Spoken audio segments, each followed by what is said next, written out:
latency with the camera now.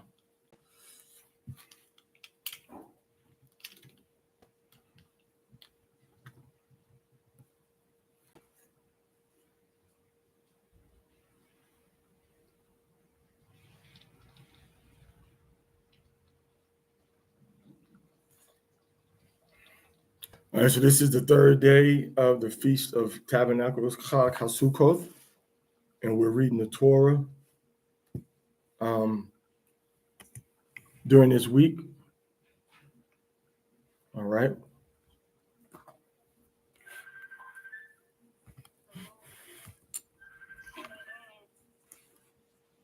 All right, so shalom, everybody. We're going to start reading the Torah in just a minute for the third day of the Feast of Booths.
All right, shalom, Masharah. All right, this is the third day, and we're reading from the Torah.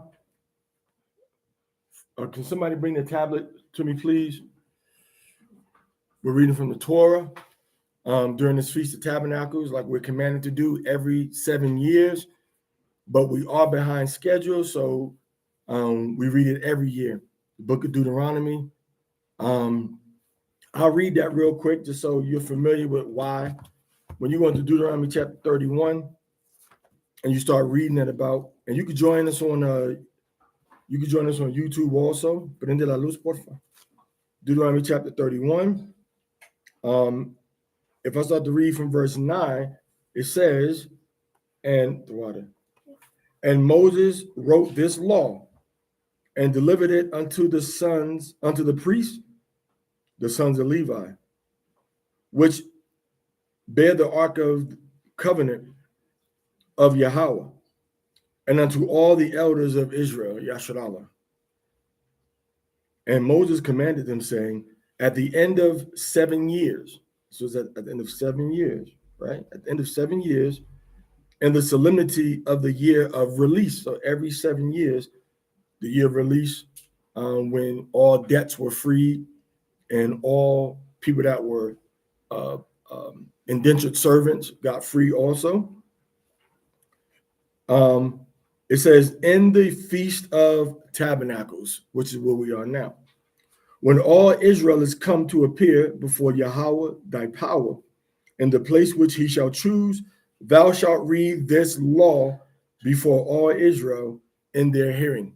So during the 8 days of the feast, at some point, we were supposed to read and listen to all of this law. Specifically, it's talking about the book of Deuteronomy. Okay. So we're supposed to read all of the book of Deuteronomy. It says, when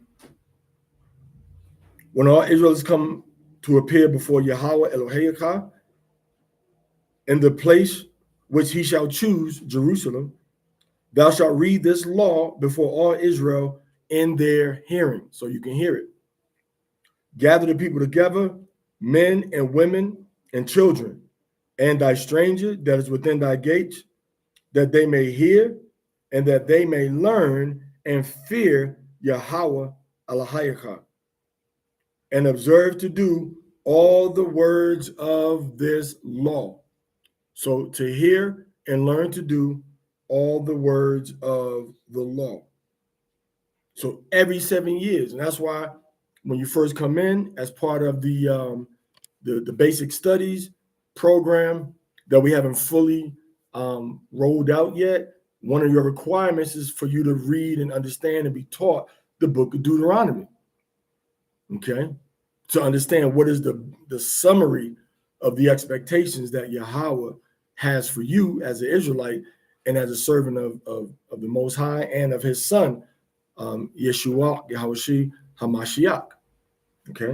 And it says also in verse 13, it says verse 13, and that their children which have not known may hear and learn to fear Yahweh Alahayaka as long as ye live upon the land, whither ye go over Jordan to possess it.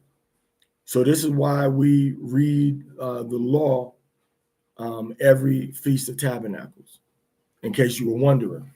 And if you look at the sheet, if you scroll up in the group, you might have a lot to scroll through, but you'll see the actual sheet showing you what we're going to be reading every day, and it has that scripture at the bottom of it. Deuteronomy chapter 31, Deuteronomy chapter 31, verse 12. All right.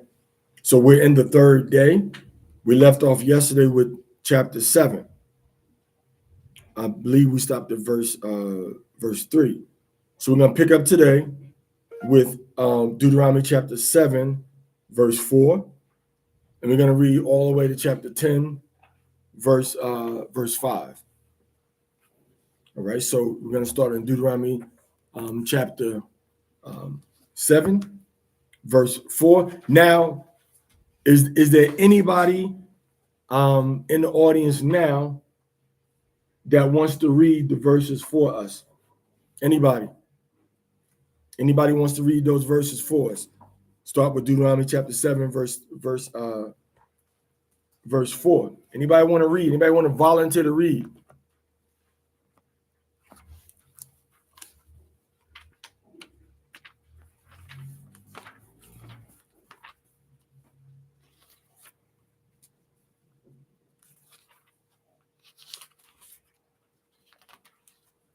All right, so Amaria, start with chapter 7, verse 4 of Deuteronomy.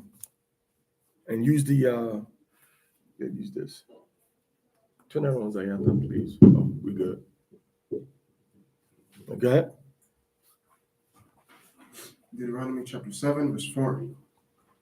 For she will turn away her son from me. This is the Most High telling us not to marry the Canaanite women. And the moral of this is, if you're trying to serve the Most High God, don't get with a man or woman who aren't dedicated to serving the Most High God, because you're going to end up following behind them if their spirit is rebellious against the Most High.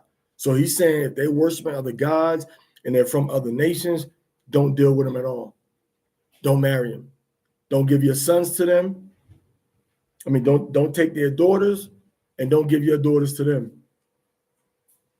All right? Notice he didn't talk about the man. Don't let your son marry them, and don't allow your daughters to marry their sons. The focus is on a woman, going way back to the book of Genesis.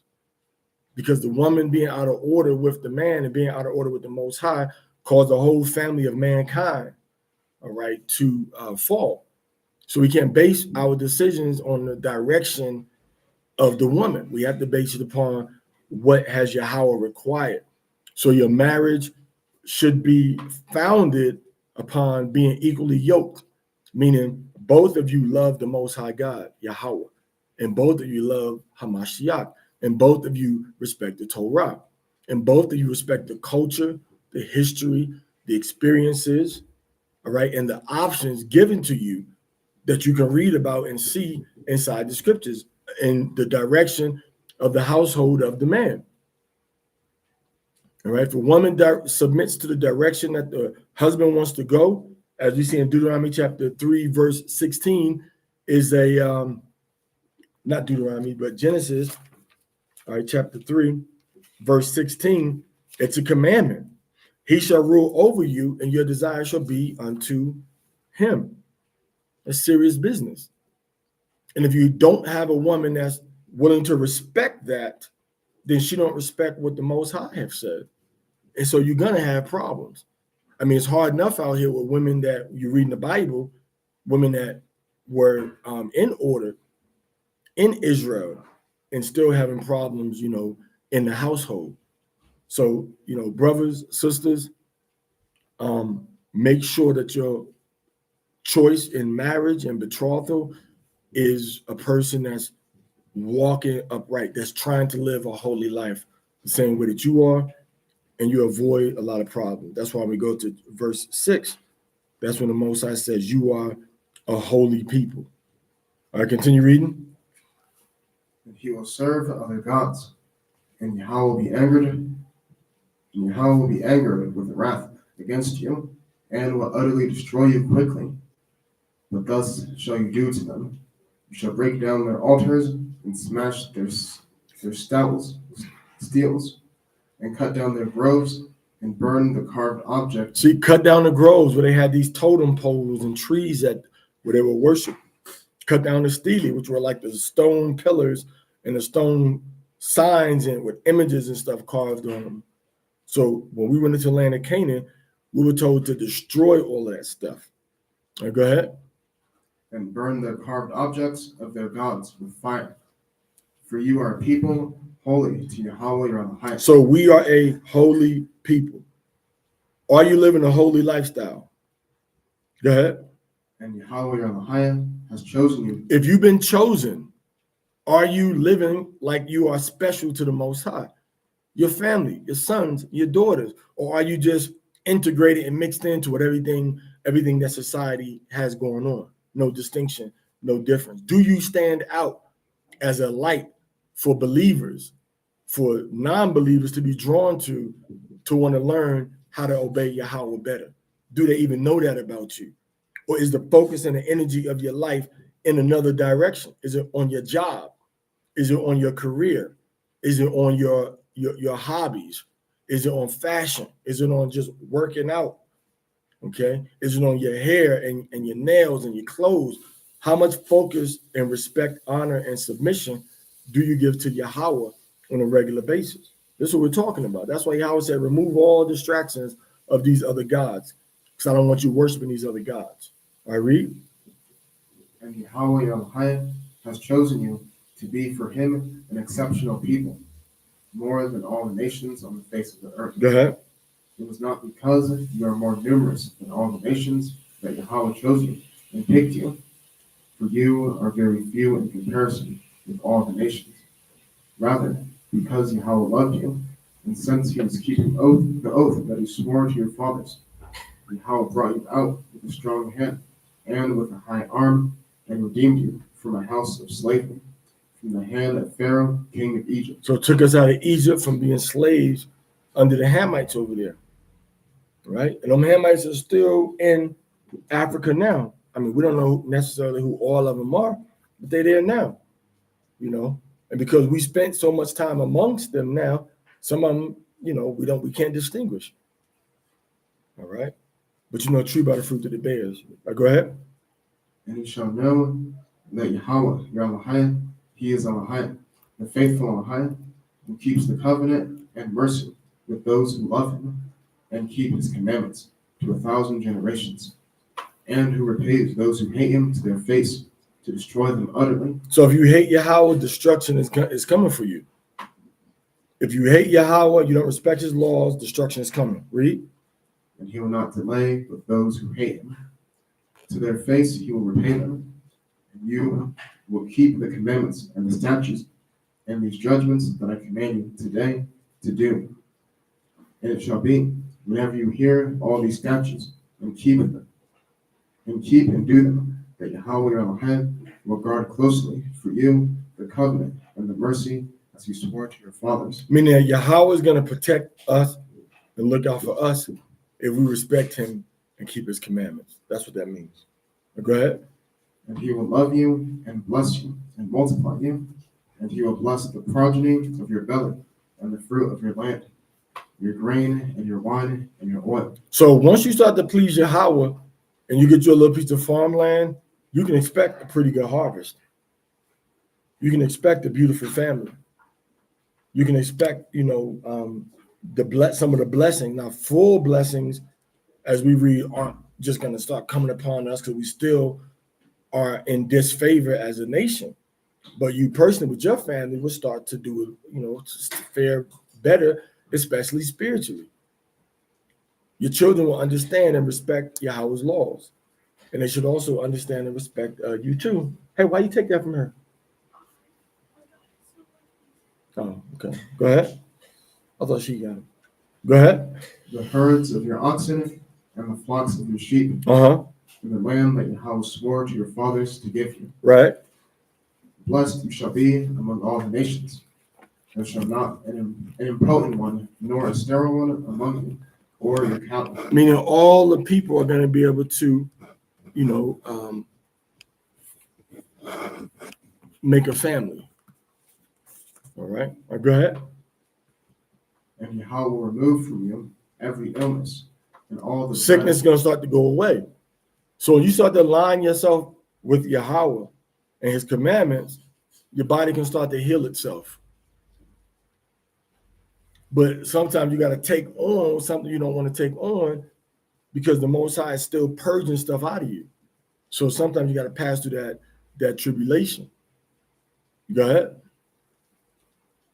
And all the dreaded diseases of Egypt that you have seen and that you experienced, he will not inflict on you, but will inflict them on all who hate you, and you shall eat all the spoils of the nations. So we're going to eat the spoils of the nations. This is what actually happened. This is Moses encouraging us before he died on what we need to do to secure our longevity in the land of Israel. Go ahead. And you shall eat all the spoils of the nations that Yahweh your Elohim is giving you. Your eyes shall not be sparing to them, and you shall not serve their gods. For this is a stumbling block to you. So he says, destroy their idols, don't spare the people, because we were supposed to kill the people. And we're supposed to destroy all of the symbols that they had to worship their gods. Now, go ahead. But if you say in your mind, this nation is more numerous than I, mm-hmm. How will I be able to destroy them utterly? Meaning now you start to doubt and you start to fear. Read. You shall not be afraid of them. With remembrance, you shall remember what Yahweh Elohim did to Pharaoh and to all the Egyptians. Because the Egyptians and Pharaoh were greater and more powerful than any of these other Canaanite nations.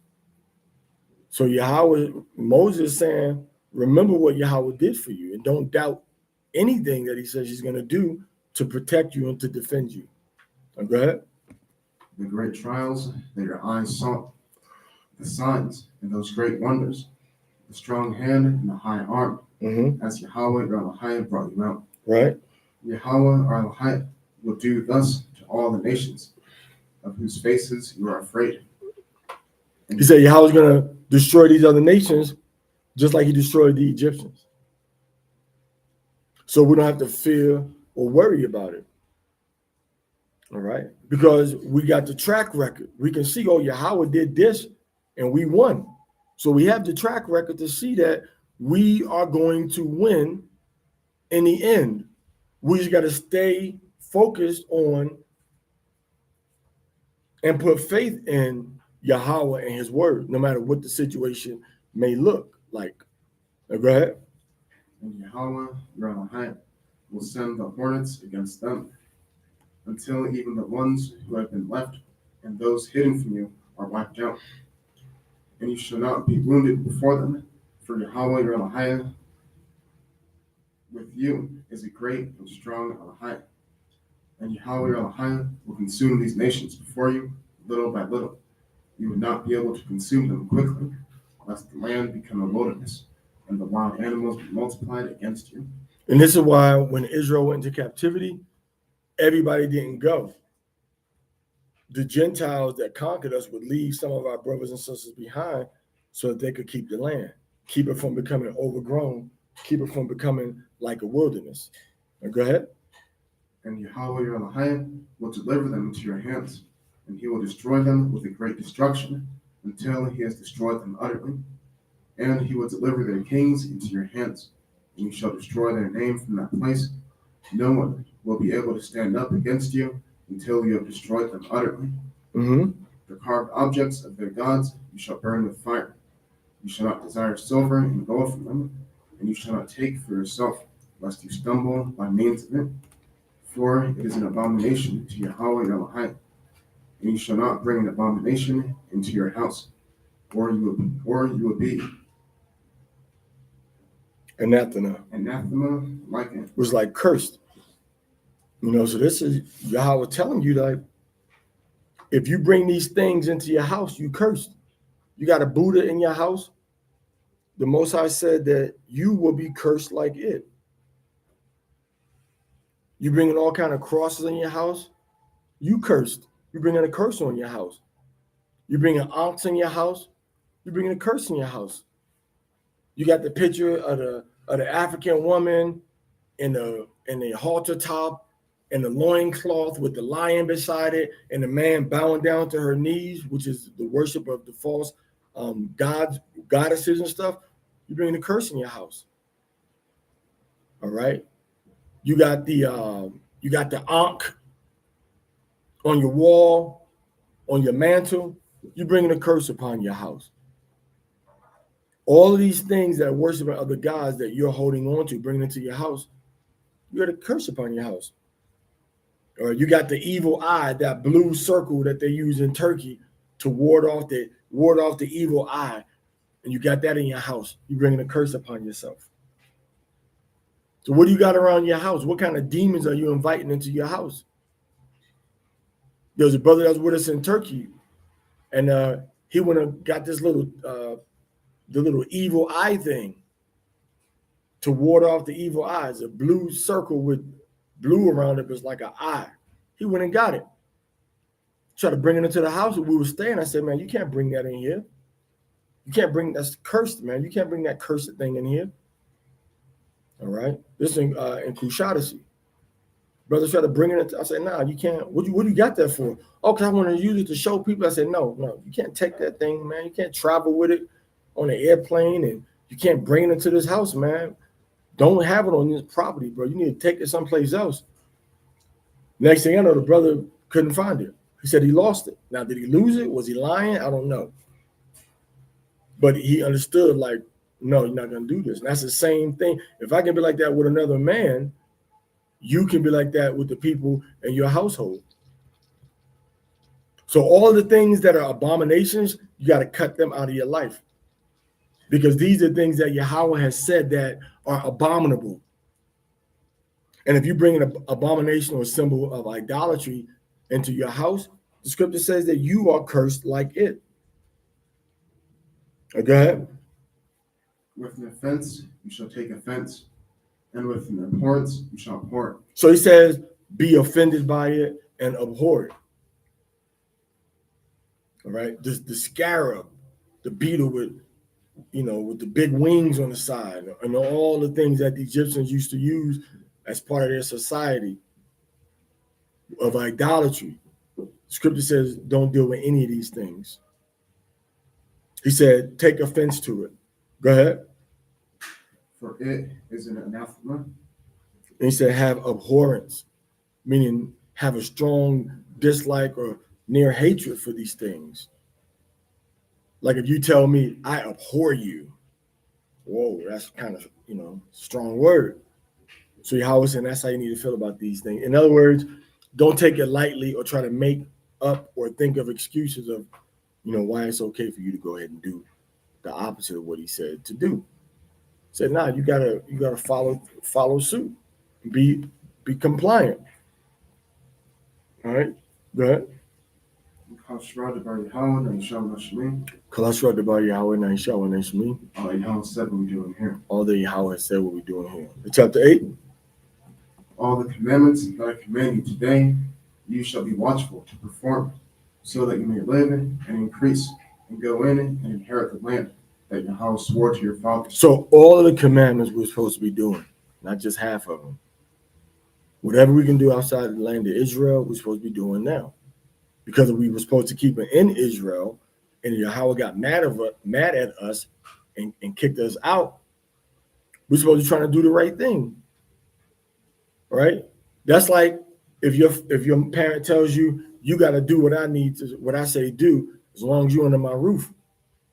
And then you get yourself a little stove and you start cooking all types of unclean foods, and you start dressing like the opposite sex, and you start violating the law, and then your parent says you got to get out.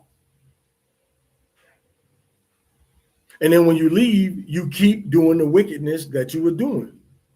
You, as a parent, are not going to appreciate that from your child. You want that child to be like, man, my parents kicked me out. Let me do right. Not, oh, well, my parents kicked me out, so I don't got to obey these things that my parents told me to do if I'm not in their house. So I can start to cross dress again. I can keep eating the unclean foods. I can violate the Torah. I don't got to keep the Sabbath. I can just do what I want to do. That's not the purpose. The purpose is to say, I want to stay here, so I'm gonna obey you. The purpose isn't, hey, if you want to really have fun, leave my house and you can do whatever you want to do and live it up, and I'll be right in your corner. That's not the purpose of a parent saying that. But a lot of times the parent put the emphasis on the wrong thing. They'll put the emphasis on being in my house, obeying my rules. But the emphasis is on, this is what Yahweh said to do, and you're going to obey him. These are the rules, and you're going to obey me, whether you're in my house or not. You're going to respect and honor me as your parent, because I'm enforcing what Yahweh has told us to do. And this is the point that we see right here. Yahweh isn't saying, do this in the land, and when you leave, you can do your own thing. He's giving us incentive to do the right thing. All right? Because we're going to be increased. He's going to bless us. We're going to live in it. And we're going to multiply. And he's going to increase us, and we're going to be in our own space. And that's the point. The point is, let's do the right thing so you can stay in this safe place, this safe space. Once we leave that safe space or that safe place, then we still have to do the right thing. It's almost like, equate the land of Israel to a person that's free in the free world, and equate getting put in captivity and getting kicked out to a person that now gets put in jail. So the laws in society, they still do. But what do you have in jail? You got people still bringing drugs in. You have different forms of prostitution, okay? And you have a lot of law breaking still going on. So you're supposed to learn your lesson in jail, become more focused and more serious. And that's why most look at the black man's spirit. When a black man goes to jail, he's in that law library, or once somebody's in that law library, really, blacks and Latinos, trying to help their case and help other brothers. But we getting kicked out of our land, we're not in the library of the Torah, trying to learn the laws and do better. We're just breaking the law, having fun, what we think is fun, in captivity, disrespecting and disregarding Yahweh. Go ahead, Amaria. And you shall remember all the way that Yahweh your Elohim has led you in the wilderness, so that he might distress you and test you and discern the things in your heart, whether you would keep his commandments or not. So Yahweh put us through the fire to mold our spirits to be obedient to him. So we would know, and he would know, see our breaking points. Go ahead. And he distressed you and let you hunger, and fed you with manna with which your fathers were not acquainted, in order to announce to you that man shall not live by bread alone, but by every word that goes out through the mouth of Elohim. So are you working for every word of Yahweh? Or are you only working for bread to support your family, to have a house, to have a car, to pay your insurance, to pay your rent, your house note, your mortgage? See, it said you don't only live by bread, physical bread, but by every word. So you have to put the emphasis on the spiritual and the physical aspect of your relationship with the Most High. Not just, oh, it's a Feast of Tabernacle party. But, oh, it's a Sabbath. Yeah, I can shut down. Oh, Gedalium, long strings on my tunic and my fringes. Yay. Keep my beard. All praise to the Most High. Keep a visible amount of hair on my head. All praise to the Most High. I'm not dressed like I'm trying to sell my body. All praise to them. Be excited and zealous about every word of Yahweh, not just the ones that relate to food, not just bread alone. All right. But the new moon, the dietary law, the laws about marriage and relationships. All right. The laws about personal appearance. Okay. There's many sets of laws. Read. Your clothes were not worn off. You. Your feet did not become hard. Look, for 40 years, and you shall know. So the understanding is that our shoes and our clothes, a lot of people's shoes and clothes in the wilderness were growing with them miraculously. Go ahead. And you shall know in your heart that as a certain person might discipline his son, As a person disciplines their son, go ahead, so Yahweh will discipline you. Yahweh will discipline you. And when Yahweh gives discipline, it's the man, the woman, and the child. So Yahweh is saying the same way as you would discipline your child, I'm going to discipline the man, the woman, and the child because I'm their father. Go ahead. And you shall keep the commandments of Yahweh to go in his ways and to fear him. So guard and protect the laws and the commandments of Yahweh. Go ahead.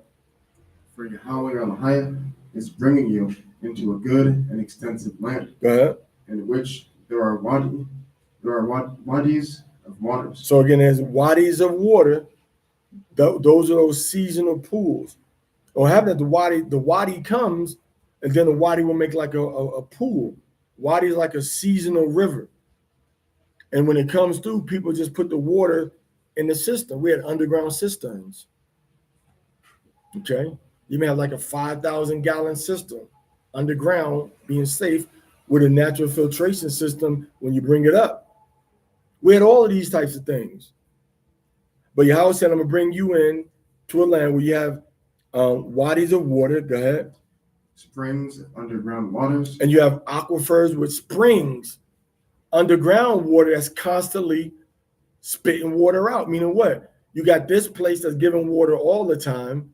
And you got this place where it's dry now, but we can expect it to all of a sudden, when it starts to get more rain and we start to get this spring starts to fill up, it's going to fill up this whole valley again. So Yahweh gave us both types of water. Read. Flowing out through the plains and through the mountains. Through the plains and the mountains. Water. Go ahead. A land of wheat. A land of wheat. And barley. A land of wheat and barley. Now the wheat is talking about, most of this type of wheat is called kamut. Kamut. And I think they may still have it in Egypt. It's not really talking about the wheat that we have now. Similar, but not that type of wheat that we have now. Go ahead. And barley. Wheat and barley. Now we had bulgur, right? Which is different than barley, right? So, these grains are healthy, whole grains. So wheat and barley, go ahead. Vines. Right, the vines, what's the vines talking about? That's getting into different kind of grapes. All right, go ahead. Figs. So you got a fig tree. All right, go ahead. Pomegranates. You have pomegranates. All right, with a bunch of red seeds inside of it. You got the red pomegranate and you got the yellow pomegranate too, right? You got the yellow and the red pomegranate. Most of us only see a red pomegranate, but there's a yellow pomegranate too. Go ahead. A land of olive trees. A land of olive trees. Go ahead. Of oil. Mm-hmm. And of honey. Olive trees of oil and honey. So the honey is talking about is the bee honey. A lot of people say, well, that's talking about the date honey. Right? Well, this is the debash. Right? You can have date honey, but this talking about the honey from the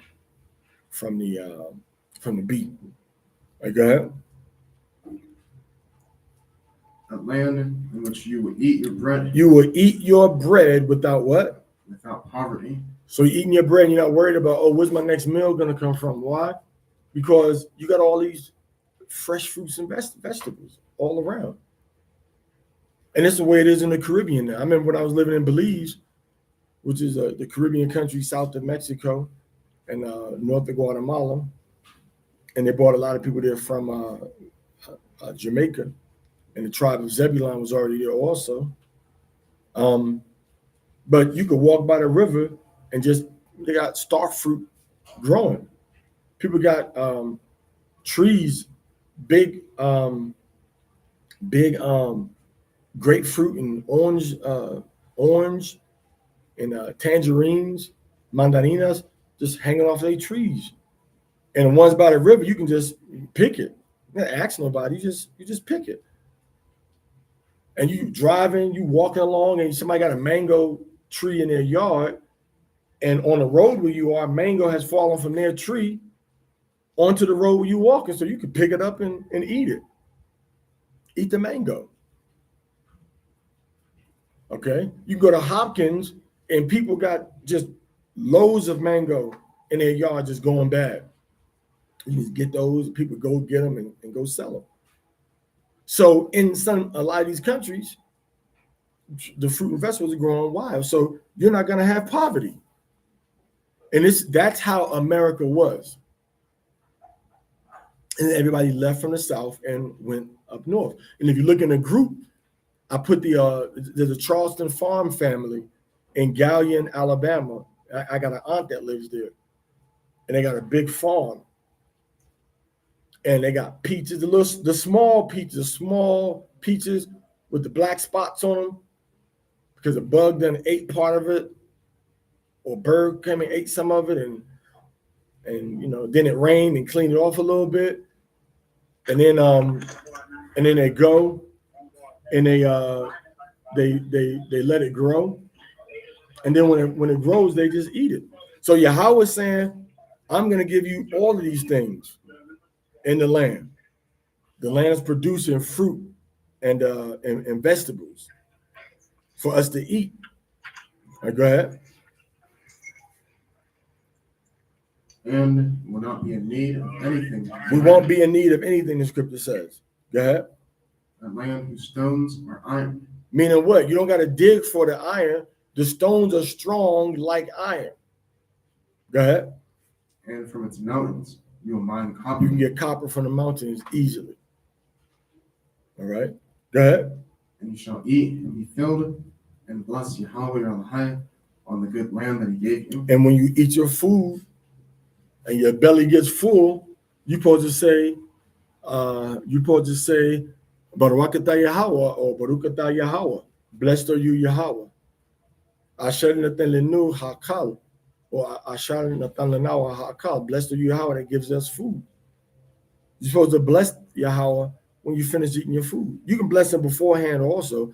Hamashiach showed us that. But you can also bless it. You're supposed to bless it when you finish eating too. I think a lot of times people will forget that. All right, go ahead. Take heed for yourself. Take heed to yourself. Go ahead. Lest you forget Yahweh your high, so as not to keep his statute, his commandments, and his judgments, and his statutes, which I command you today. So he says, be careful what you do, what you say, and the choices you make, or you will be in a situation where you're not keeping the commandments, and you don't want to be in that situation. So Moses is warning us, take heed to yourself. Meaning what? You better watch yourself. Don't get next to yourself. So if you get next to yourself, he's saying what? You won't want to keep the commandments no more because you've made decisions where you automatically have to break the law. Automatically have to break the law. If I'm part of a skydiving club and I love skydiving, And I love it so much that they always skydive on the Sabbath day. Every Sabbath they go skydiving on Sabbath day. I shouldn't. I'm gonna have to give up that skydiving club. It's not a sin in skydiving, but the Sabbath is not the day for that type of activity. That's a Sunday through Friday activity before the Sabbath. You see? Or I could be in a surfing club. Sabbath is not the day to be doing the surfing. So Moses says, take heed to yourself, or you're going to forget Yahweh. And many of us have forgotten Yahweh. Our decisions are based upon what we do in our circumstances. We don't trust in Yahweh or think about him when it's time to make better decisions as the royalty that we're supposed to be, the holy nation that we're supposed to be, members of a nation of kings and priests. Read. Lest when you have eaten and been filled, and having built fine houses. Built what? Fine houses. So now you eat your food and you all filled in. Your cabinets are full, your pantry is full, and what do? And lived in them. Mm-hmm. And when your oxen and sheep have multiplied, and when silver and gold have been multiplied to you, and when all that you own has been multiplied to you, you become exalted in heart, and forget Yahweh your Elohim, who brought you out of the land of Egypt. And that's what we did. Read. Out of the house of slavery. And that's what we did. When we were in slavery, it was, oh Lord, come down and help us. All right, come fight for us like Joshua fought the battle of Jericho. I want to go away from this place in the will that Ezekiel saw. Ezekiel saw the will. Roll, Jordan, roll. Let me lay down my burdens down by the riverside. Let my people go. Nobody knows the trouble I've seen. Come by here, good Lord, come by here. So we had all of these different types of songs. But then once we start to get free, notice during slavery, during captivity, how many love songs did we have being sung back in them days? Now everything changed to man and woman through different forms of jazz. The music changed. So the people say, well, okay, we got a house, we got a new job, I'm at the factory, we're not gonna go no more. Even though our people, had the wrong understanding of church and the Bible, during the time we were being oppressed, we were still respecting the Bible. And we were still respecting the morality taught inside the Bible. We were still respecting it. And we're still respecting being present in a church type of system, even though we didn't know the full truth. But then once we started to get a little taste of freedom, we got house, and we got away from our southern roots. Now we say, man, forget that. My son can be a girl, and my girl can be a boy if that's what they want. I'm going to call he a she and she a he. So the Most High is warning us through Moses, like, yo, don't forget Yahweh. Read. Who led you through that great and fearsome wilderness, where there was a biting snake and a scorpion, and thirst, where there was no water, who brought out for you from flint rock a spring of water, who fed you with manna in the wilderness that your fathers did not know, so that he might distress you and test you, that you might do well at your end. So do not say in your heart, my strength and the mastery of my hand have produced for me this great power. So he's saying, respect and honor Yahweh and keep him at the forefront. Don't say to yourself, I got myself this job. I got myself this house. I got myself this vehicle. I got myself these clothes. I got myself these shoes. I got myself this jewelry. I got myself this diversion, this vocation, this endeavor, this pursuit. I did it all for me. Yahweh is saying that we have to remember what he did for us. Moses reminding us, don't forget about Yahweh. He's the one doing all of these things, which means always respect and honor him. Read. And you shall remember Yahweh your Elohim. For it is he who gives you strength to produce power. It's he that's giving you the strength to do all of these things. Not you. Go ahead. and so that he may uphold his covenant that he swore to your fathers as today. And it shall be, if by forgetting you forget Yahweh your Elohim, and go after other gods, and serve them, and do obeisance to them, I call you to witness today that with destruction you shall perish. We're going to perish with destruction, right? A dismantling. Go ahead. As also the remaining nations which Yahweh is destroying before you, Go ahead. so shall you perish, because you have not heard the voice of Yahweh your Elohim. So we said the voice of Yahweh has many facets. It's acknowledging what he's done for us. It's obeying his voice. It's thanking him for what he's done. Okay. It's acknowledging that what we have is not of our own, that is made possible through him and by him and for him. And to rest, celebrate, eat, and dress exactly as he has prescribed, not in our own way. And a lot of Hebrew Israelites, they come into this truth and they want to just do stuff their way. And they want to teach you to compromise the commandments of the Most High. They want to teach you to compromise what Yahweh has told us to do. And they're taught to compromise. And nobody got to teach them to compromise either, because they're compromised on their own. If Yahweh has said to do something a certain way, you better do it that way. But our people function under threat. That's human nature. That's why you tell a 1, 2, 3-year-old child, don't do something, don't do something, don't do something. They keep trying to do it, playing with you. Then bam, you pop their hand once or twice, now they listen. That pain is that reinforcement. Somebody's right there.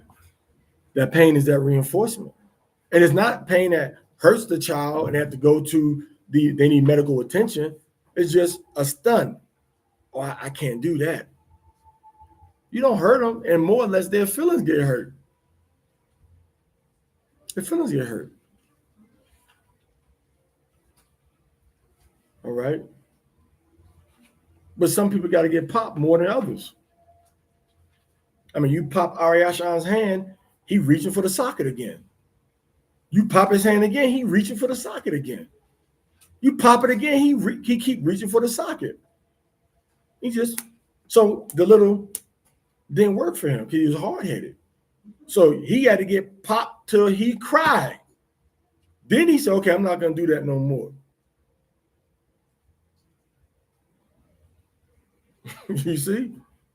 So the Most High deals with all of us differently. You may be going through what you're going through because you may be less hard-headed to me than I am. Maybe the Most High needed to make me get shot in the head. Maybe he needed to make me get cut. Maybe he needed to make me see my own blood spilling out. Maybe he needed to make me feel in jeopardy of my life through violence being done to me, to have me wake up and realize that, hey, this ain't for me. I'm going to take Yahweh seriously now. All right, go ahead. All Yahweh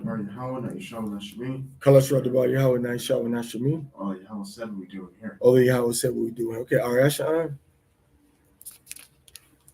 Chapter 9 and to 10:5.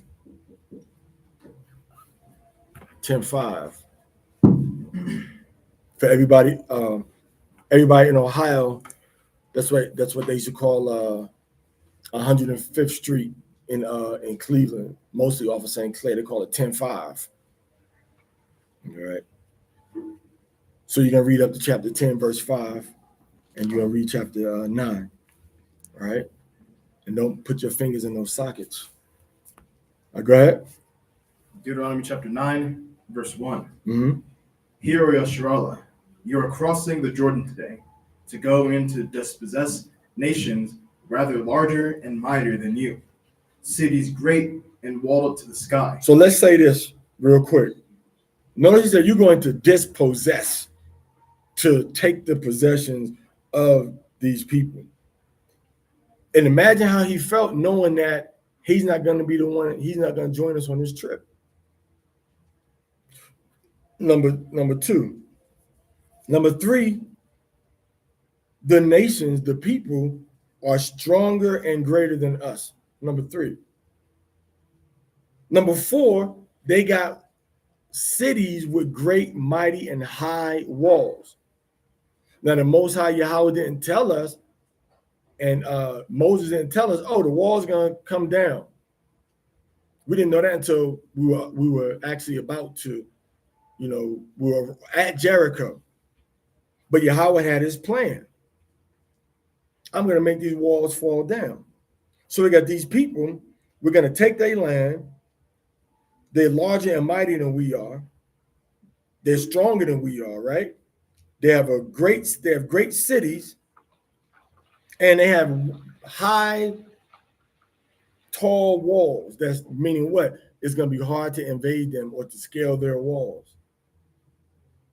All right. So let me ask you a question. It's a sidebar. How come everybody in Africa now is a Hebrew? Everybody's a Hebrew. You got 24 nations of Hamites listed in the book of Genesis, chapter 10. 24. And now we want to push the doctrine of, all Bantu Africans, which is just a white European created term. Nobody calling themselves Bantu. People had a word called Mbutu, which meant one, and different variations of that, which meant one or one people. That's what it meant, but they didn't say we're all the same people. So all these people in Africa, how come now we want to say, my question is, where's all the Hamites? All you got is Cushites in Eastern Africa, in Ethiopia. So where the other 23 nations? Where the Hamites? All of them are Hebrews now. You got the thing from Hebrew to Negroes. No, it's from Hamite to Hebrews. Well, the Hamite, the African, indigenous Africans that come from Ham. Where are they? They're still there.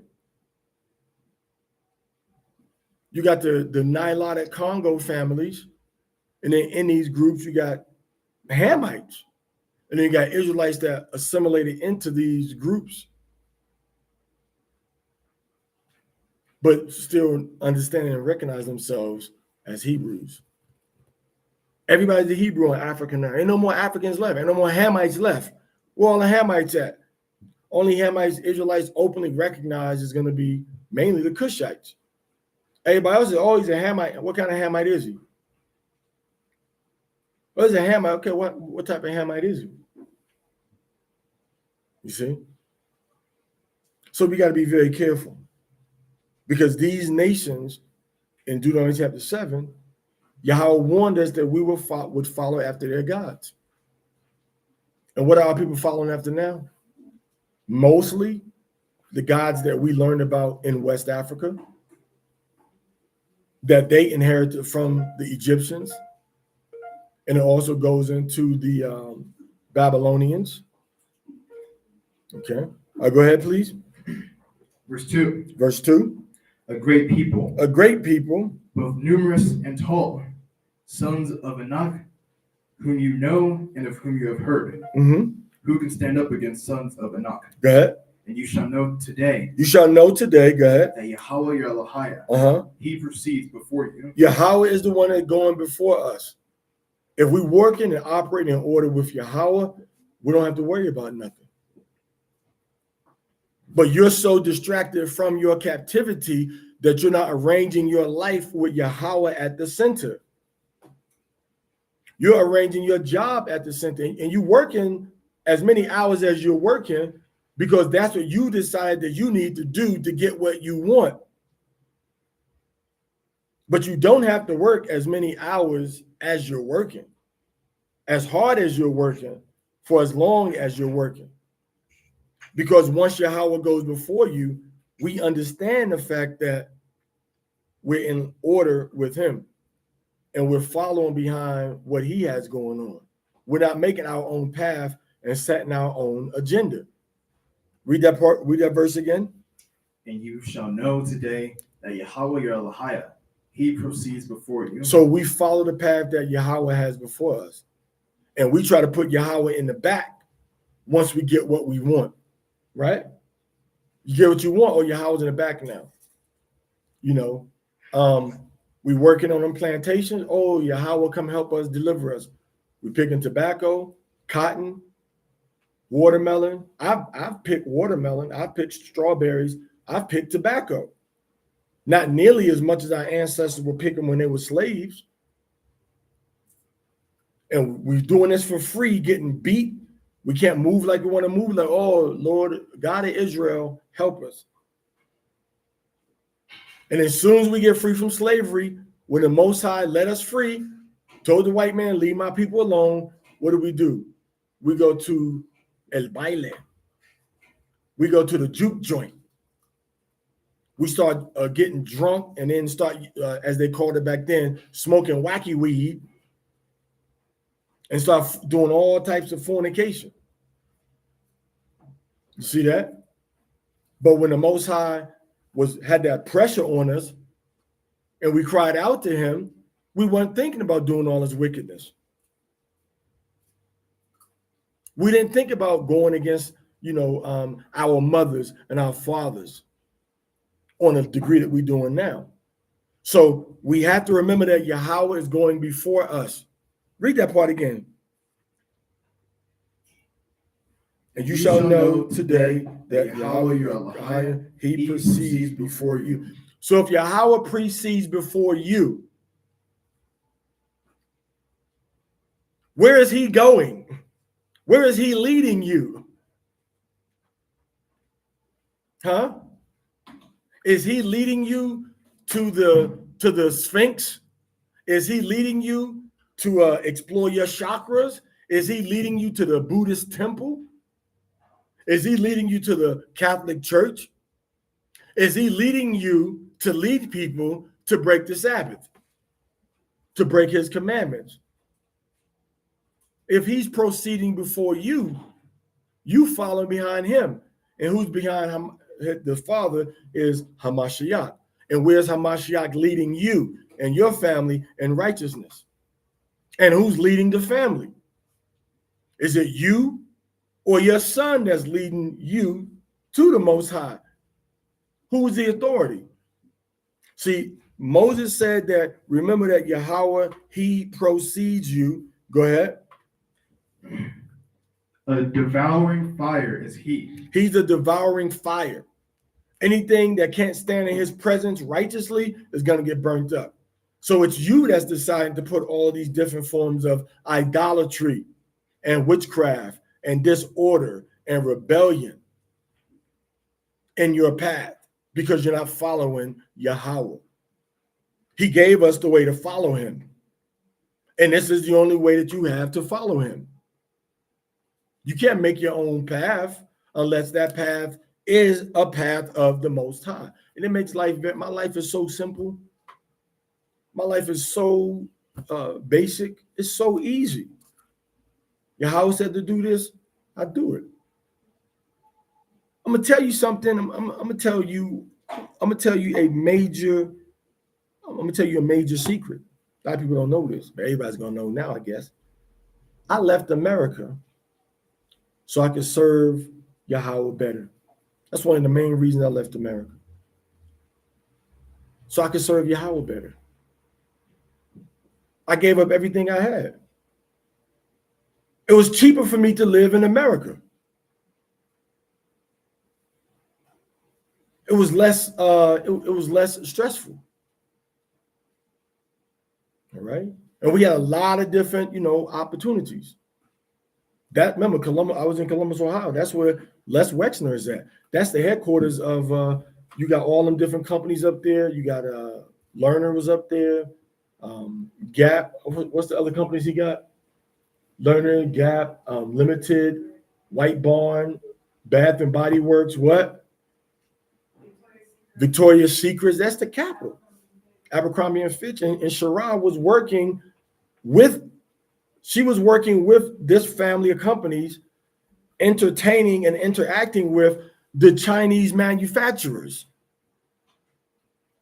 with the Guatemalan makers of these products, doing the testing on these products, the orders of these products for global distribution for the research groups to get it and see if it wants to be a product.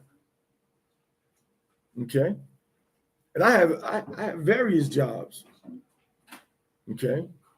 I had various, the last job I had, I was a logistics coordinator. I was a logistics coordinator, coordinating logistics between Canada, Mexico, and America for international manufacturers. And I studied, I studied industrial engineering when I was in college. And Sharah, she went and got a bachelor's of science from Ohio State University. If you go to Ohio State University, you don't never got to worry about having a job in Ohio because that's their alma mater. Okay, alma mater. Right? We had a nice house. Had a nice house, paying about the same amount now that people are paying the same amount then that people are paying now to live in their house. So we had a nice income. But I couldn't serve Yahweh the way I wanted to serve Yahweh. And that's why you're struggling. That's why you're tired. That's why you're sick. That because you are making a choice to deal with the stress that America puts on you and you ain't in captivity no more. You trying to get the biggest and the best, which is all right, but you're doing it by yourself, and we could do it so much easier together. So I made a choice. I said, you know what? I don't want to live this way. I don't want to live this. It doesn't matter no more. So I packed up and we moved to Central America. And I'll move international in a minute. I'll move international in a minute. We was having conversation. Where we gonna go next? Oh, let's go to the Gambia. Oh, nah, what about India? What about Sri Lanka? Right? What about Tanzania? Well, what about Jordan? This is when we live in Turkey. What about Canada? Driving around the nation. Oh, look at this place over here. Going to different reservations. So I chose to live a life where I know that Yahweh is preceding me, not waiting for me. And I'm not in front of him trying to go backwards to catch up to where he's at, trying to get back on the path where I'm following him. So easy, early on, it was like 1999, about 2000. And then Zaquan was like, Zaquan thing. I was like, well, go to Belize, teach the brothers down there. I went to Belize and taught the brothers down there. My first time I went into the town I was living in, getting gas, brother come up to me, Shalom Ak, brothers from the tribe of Zebulon, Shalom Ak. And started teaching those brothers down there too. Belize, Guatemalans, El Salvadorians. Okay, and this is 2002, 23 years ago. So stop trying to, and this is the thing, you think picking up your cross following Christ means what? What does that mean to you? This man was all over the place. His priority was what? I must be about what? My Father's business.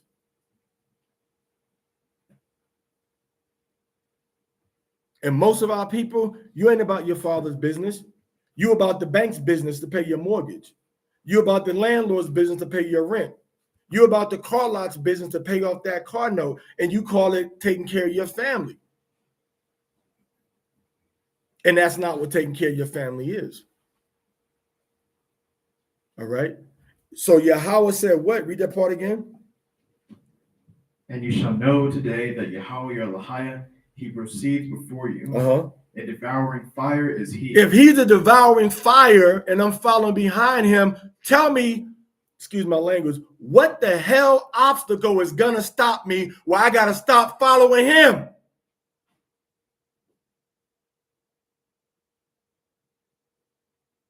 Because you don't got no faith. You don't believe in the Most High.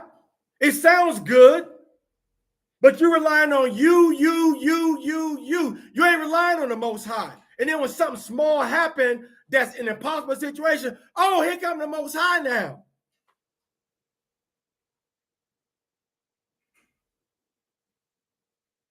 After it's been you. Now, oh, the Most High showed up. The Most High been showing up, but you ain't been following him, so you haven't seen him, what he can do. If he's a devouring fire and I'm walking behind him, what obstacle is gonna stop me? Ain't no obstacle can stop me from what I'm trying to do. It's just gonna take what? Patience. It's gonna take me sometime what? What did Naomi tell Ruth? She said, sit still and be quiet. But you don't want to do that. It's always hustle and bustle. It's always hustle and bustle. It's always hustle and bustle. Because you made that choice. I made the choice to where I'm not going to keep paying these people this amount of money. I'm going to go to Central America. And then I said, when I come back, I'm going to stay with family until I save money to buy this property cash. Oh, nobody, nothing. Then we said, we don't want this property. Let's go get this property over here now. This is the direction we want to go. So bam, stuff just started popping up to put us in that direction. Your time is one of the most valuable things that you have. And how are you spending it? You burning, as they say, you burning both ends of the candle. But if Yahweh is preceding you, and if he's a devouring fire, what am I worried about? And if his son is the way, the truth, and the life, what am I worried about? I'm following his son. He's the truth. He is the what? The life. If he is the life, my life is in his hands. My life is in his hands. So you have to make a decision. How important is Yahweh to you? Are you using wisdom? What proverb are you using to justify the decision that you're making? So when I came to the knowledge of being an Israelite, part of the bondage of that slavery that we're supposed to be under, that we were under, it was broken. And I realized, hey, man, I'm in Deuteronomy chapter 28, verse 1 through 14, living in the 15 through 68 situation. But I can move toward 1 to 15. And I started living under the blessings, not under the curses fully. So you're not fully under, and you know that. But you use the curses when it's convenient for you. In other words, serve your enemy in hunger and in thirst, but not the part about another man shall lie with the woman that you take. We ain't under that curse, are we? We don't under these curses. We ain't under these curses. So but you can adjust the degree of the impact of the curse on you. You can adjust it. You literally can adjust it. Yahweh has adjusted it for me, and he will adjust it for you. And it's a scripture to where they say that in wisdom says that it's better for you to live in a small, raggedy house, as the Bible calls it, a mean cottage, right? That means this house is not, it's the opposite of nice. He's nice, I'm mean. It's better to live in a mean cottage, a mean house, than delicate fare in another man's house. Delicate fare than in another man's house. And that's what we want. We don't take these proverbs to heart. You can be on the King Solomon level together. We could be on the King David level together. As a matter of fact, and this another what do you call it? Another slight. This is a long way around. This is a long way around, so to speak. All right. So I'm gonna tell you something. What everybody calls capitalism, it's not capitalism. Okay. And like I told you, I had studied different types of government, from early on.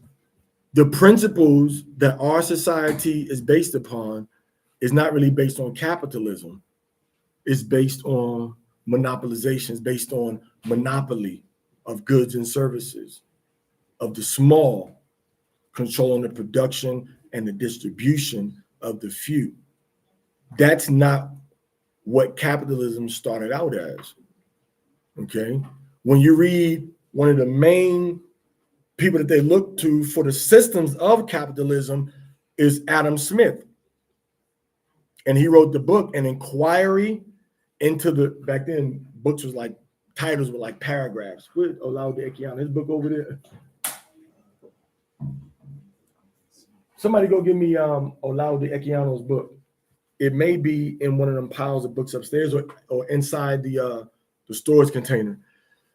The book he read was An Inquiry into the Nature and Causes of the Wealth of Nations. And when you read this book that they try to say is the foundation of modern capitalism, it's not. It didn't encourage mass production of small entities.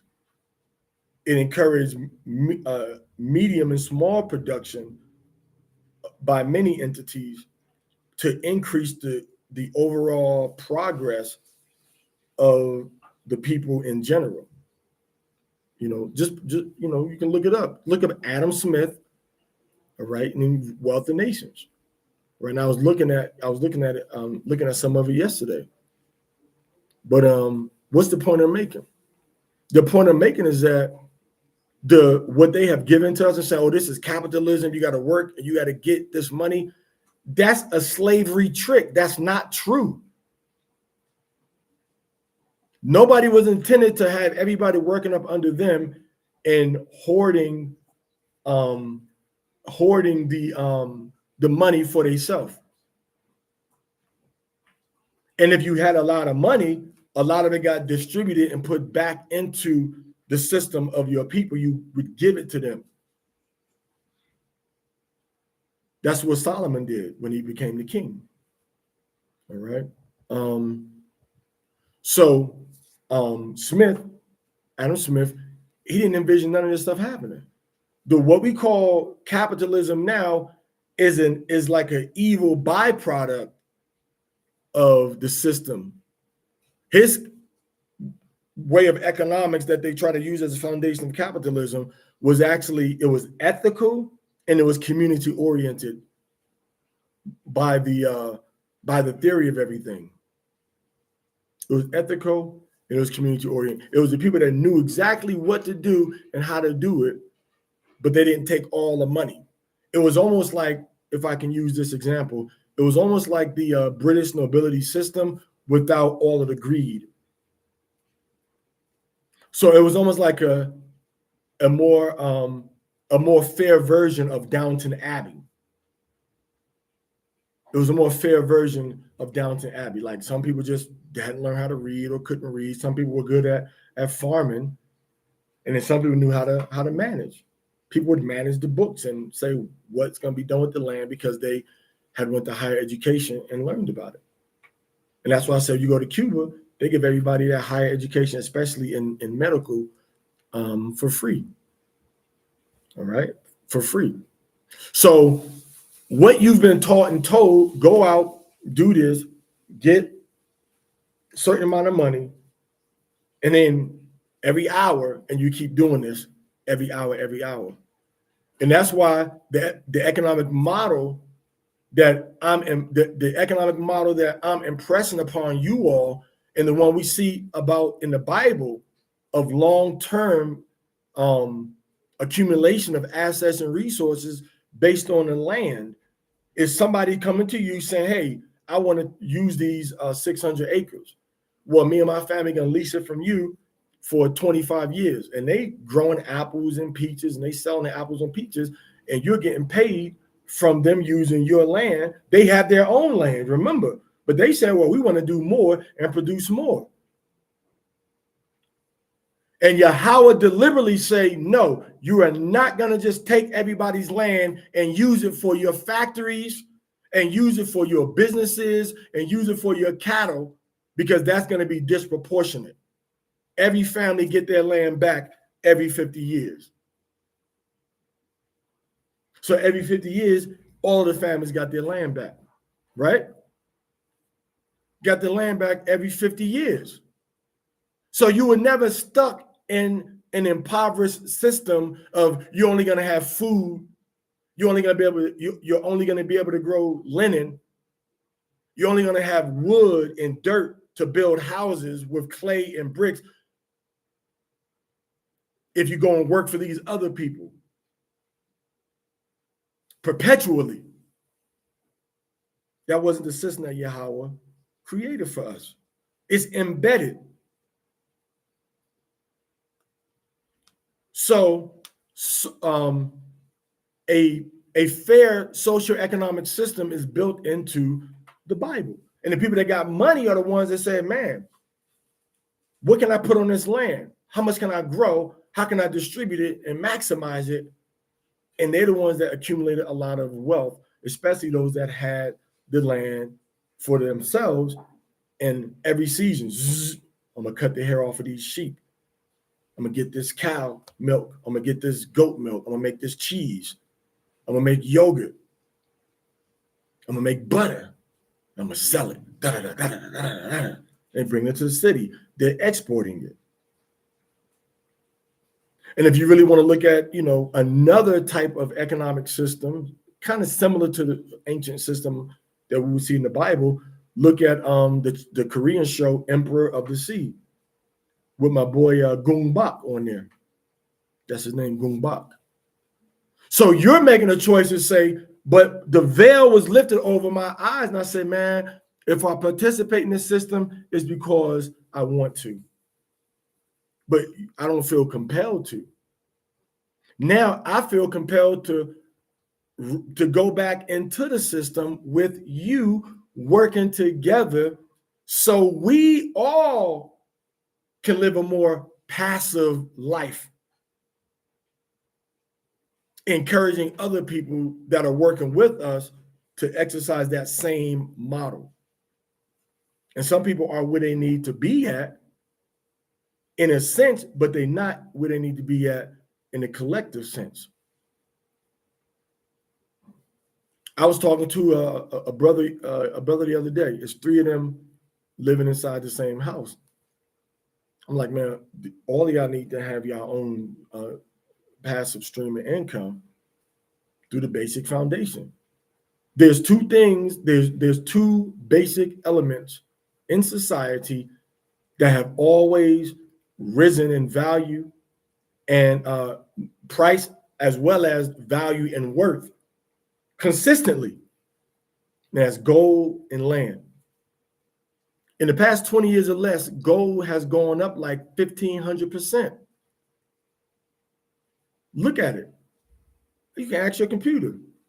How much has gold gone up from the year 2000 or from the year, let's say 2010 until now? It's a sure investment. It's a sure investment. It's going to go up. It's going to double in the next 5-10 years, at least double.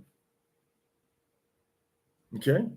And that's not even including you're putting your money into a RETI, which is a little more risky, which is real estate investment, and you investing in it together, and they're building buildings and then leasing the buildings to people, but you can hit a bubble. You're not going to hit a bubble with gold, and you're not going to hit a bubble with land. You may hit a bubble with housing on the land, and they take the value out of the land and they put it into the house. And then they end up, I bought a 3,000 square foot property for like $4,000, but the land alone was worth more than that. But because they overlooked the value of the land and they only looking at the value of the property, why? Because the bank is giving you money for that property, for the house that's on it. So they say, oh, this house ain't worth nothing. It's lose value, and nobody bid it on it. And it was at the auction that I went and I bought it cash and I fixed it up myself, best I could. The wiring, the plumbing, wiring, the plumbing, some of the mechanicals inside there too, hot water tank and all of that. Some of the stuff, I didn't have a lot of experience. Some of the stuff messed up. But my point is that those are two things you know are going to raise in value. Eventually, even when the bubble busts, it's still going to be there. So even when the price of land goes down, even the price of the house goes down, rather, people are still going to want to live there. The government's still paying you. Government is still paying you. During all the housing busting and price inflation, all of that, government was still paying people for children in adult group homes. Adoption agencies or foster home was still getting paid. Government program was still going out for veterans. People that on Medicaid or Medicare assisted living, them checks didn't stop. Only reason nursing homes business went down was because, unfortunately, they lost a lot of patients. But the money was still there. But they just lost patients when COVID, first started to really hit hard. A lot of older people. And it happens every 100 years, like clockwork. 16, 17, 18, 1900s, and then going into the 20s also. So what am I saying? I'm saying housing, specifically land. I'm saying gold. And I'm saying providing social services for people are the best things that we can do as a people collectively to be more, to be more passive about the way we generate income. And we fed into, you're feeding into, the American dream is a dream of getting what you want through suffering through exploitation. That's what it is. I mean, in other words, Paris Hilton may be educated, but if you can make $70,000 a year passively, why would you try to make it by working 160 hours a week? You can educate yourself on whatever you want to be educated on. So when you start to follow behind Yahweh, understand that he is a consuming fire, that he precedes you. Your decisions, your options, your outlook all feed that paradigm. And that's what you hear from Hebrew Israelites. Oh, we in captivity, we in captivity, we in captivity, we in captivity. But Barack and them want you to pay to come to a summit every 3 or 4 months. For what? Ninja? And these guys want you to give money so they can go to India so they can go to Kenya, so they can go to Nigeria, so they can go to Ghana. For what? Do we got sister cities now? I can go, you're making so that the congregation can go over there and get into the workforce and generate income from being over there, or passive income through construction project. I was looking at something earlier today where they were saying that Africa is kind of where America was maybe 100 or so years ago, and it's going to catch up. Africa catches up to where America is, and those people that invest in where it is now are going to be the ones that reap the benefit once everything starts to catch up there. In other words, they're not living in huts. They got houses with electricity and water. But the development of that didn't come overnight. So the people that invested on the ground level in the construction industry, in quarries, they're the ones that are making the money now. The ones that invested in heavy equipment early, they're the ones that are monopolizing the industries over there now to move the heavy equipment. The ones that started bringing steel over from, that's what the Chinese are understanding about what's going on in Africa. If you can look at the projection of where this place is going, you don't got to go live there. You don't even got to like to live there. But if you know, okay, this place is going to do this. And I kicked myself in the head because when we were in Turkey, we knew that the Turkish lira was dropping. It was 5 to 6 lira to $1 US when we were over there. Right now, it's like 40 or 50 lira to $1. That means that if I would have invested $5,000 into shorting, betting against the lira, I would have $50,000 now. And I'm talking about in the past 5, 6 years. 6 years. $7,000 would have given you 70. 100,000 would have given you what? $1 million. But because we don't have the communication infrastructure to discuss things like this and to make this type of decision, why? Because we only focus on our hours, our wife, our husband, our children, our parents, our bills, our transportation, our food, and our clothes. And there's very few collective conversations about the things that are going to be beneficial to everybody. But like my uncle, I don't care who you heard this from. But I know what my Uncle Petey told me. He said, if you build it, they will come. Okay. He said, if you build it, they will come. And that's why Ohio is the vanguard. Ohio is the vanguard because everybody can jump into Ohio and do the first step necessary to start to liberate yourself from the hourly bondage of America. Right now. You jump in right now at any level. You could jump in at the $80,000 level. You could jump in at the $400,000 level. You could jump in at the duplex level. If you got 25% down, you could jump in at the 12-unit level. Where the cap rate is higher than any place else in the nation right now. So that's what you're looking at. What is the cap rate? How much of your investment are you going to be able to make back every year? So if you're talking about $500,000 building, you're making $50,000 off of that, $25,000 off of that every year. You can make more than that with a smaller unit, so many smaller units, all right? And this is what Edomites are doing. And that's why they're going to make that, they're going to bust the bubble. This is what they messing up. And this, I heard a white man say this. I looked at the show. The white man said it. He said, we buy whatever, we buy as much as we can wherever we can buy it, especially if it's all in the same area. And then he said, well, they call the other white people, like, hey, yeah, my name is Michael Smith, and I'm your property neighbor. They don't say I'm your neighbor. They say I'm your property neighbor, which means that I own property in the area where you own property. And they say if we can control the housing there, we can control the demographics, we can control the value of the property, which means what? We can control how we increase the equity in the property.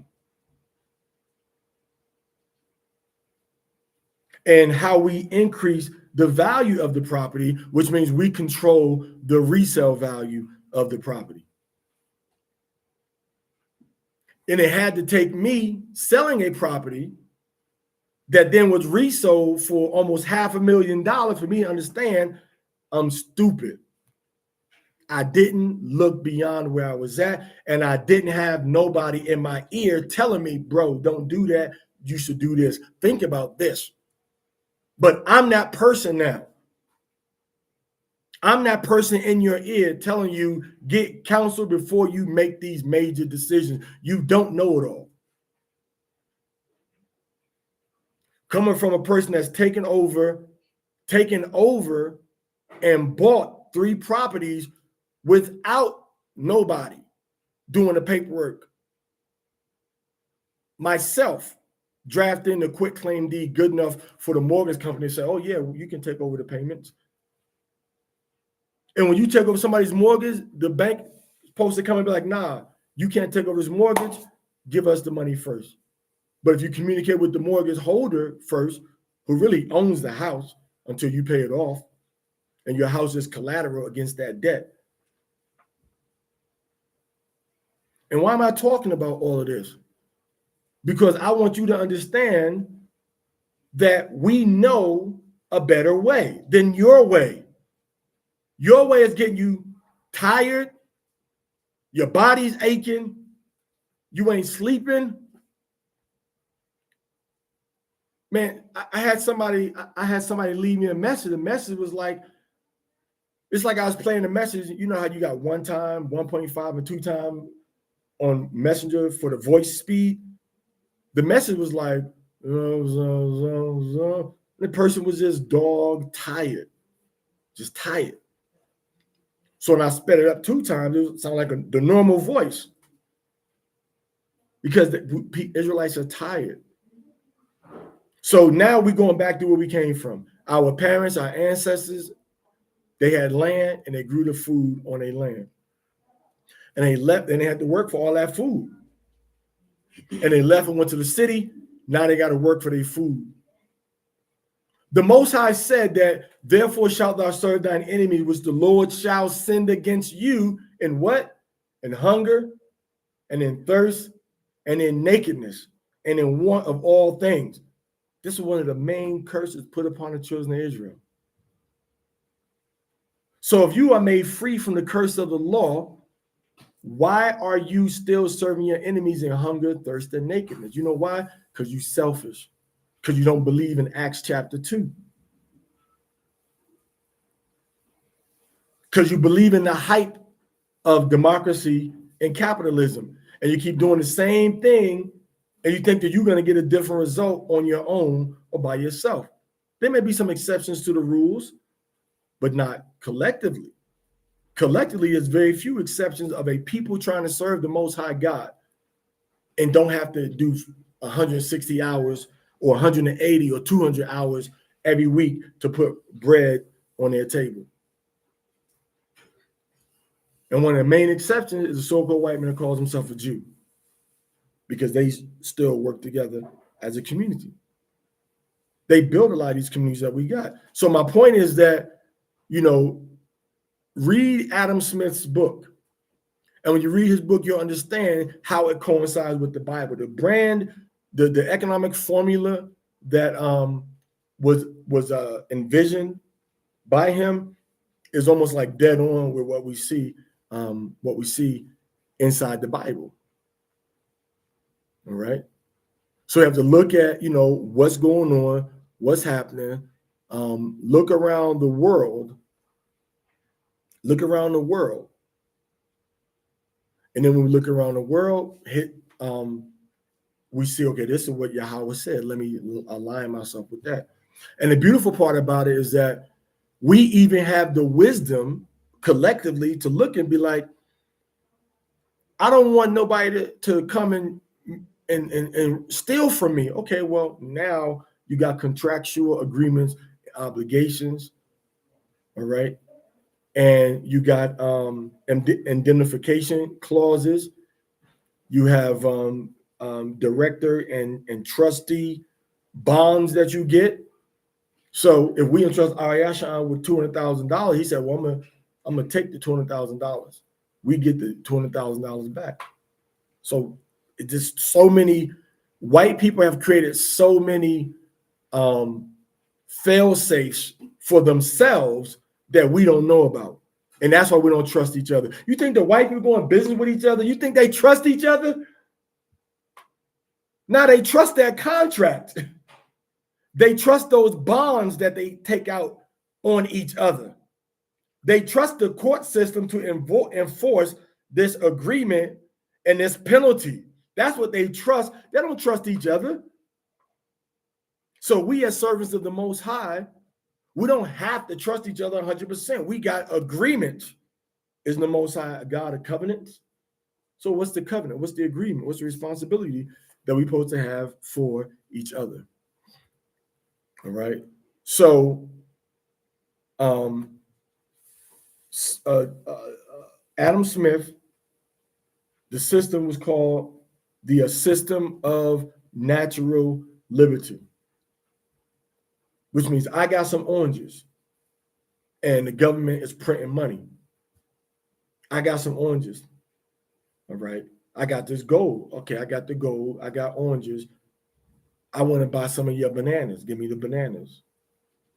Okay, who you want to buy some orange? Okay, now we could barter for it. But when I go to the airline, they don't take oranges and bananas. I can't pay for my plane ticket with 3 tons of wholesale bananas. So I got the cold currency.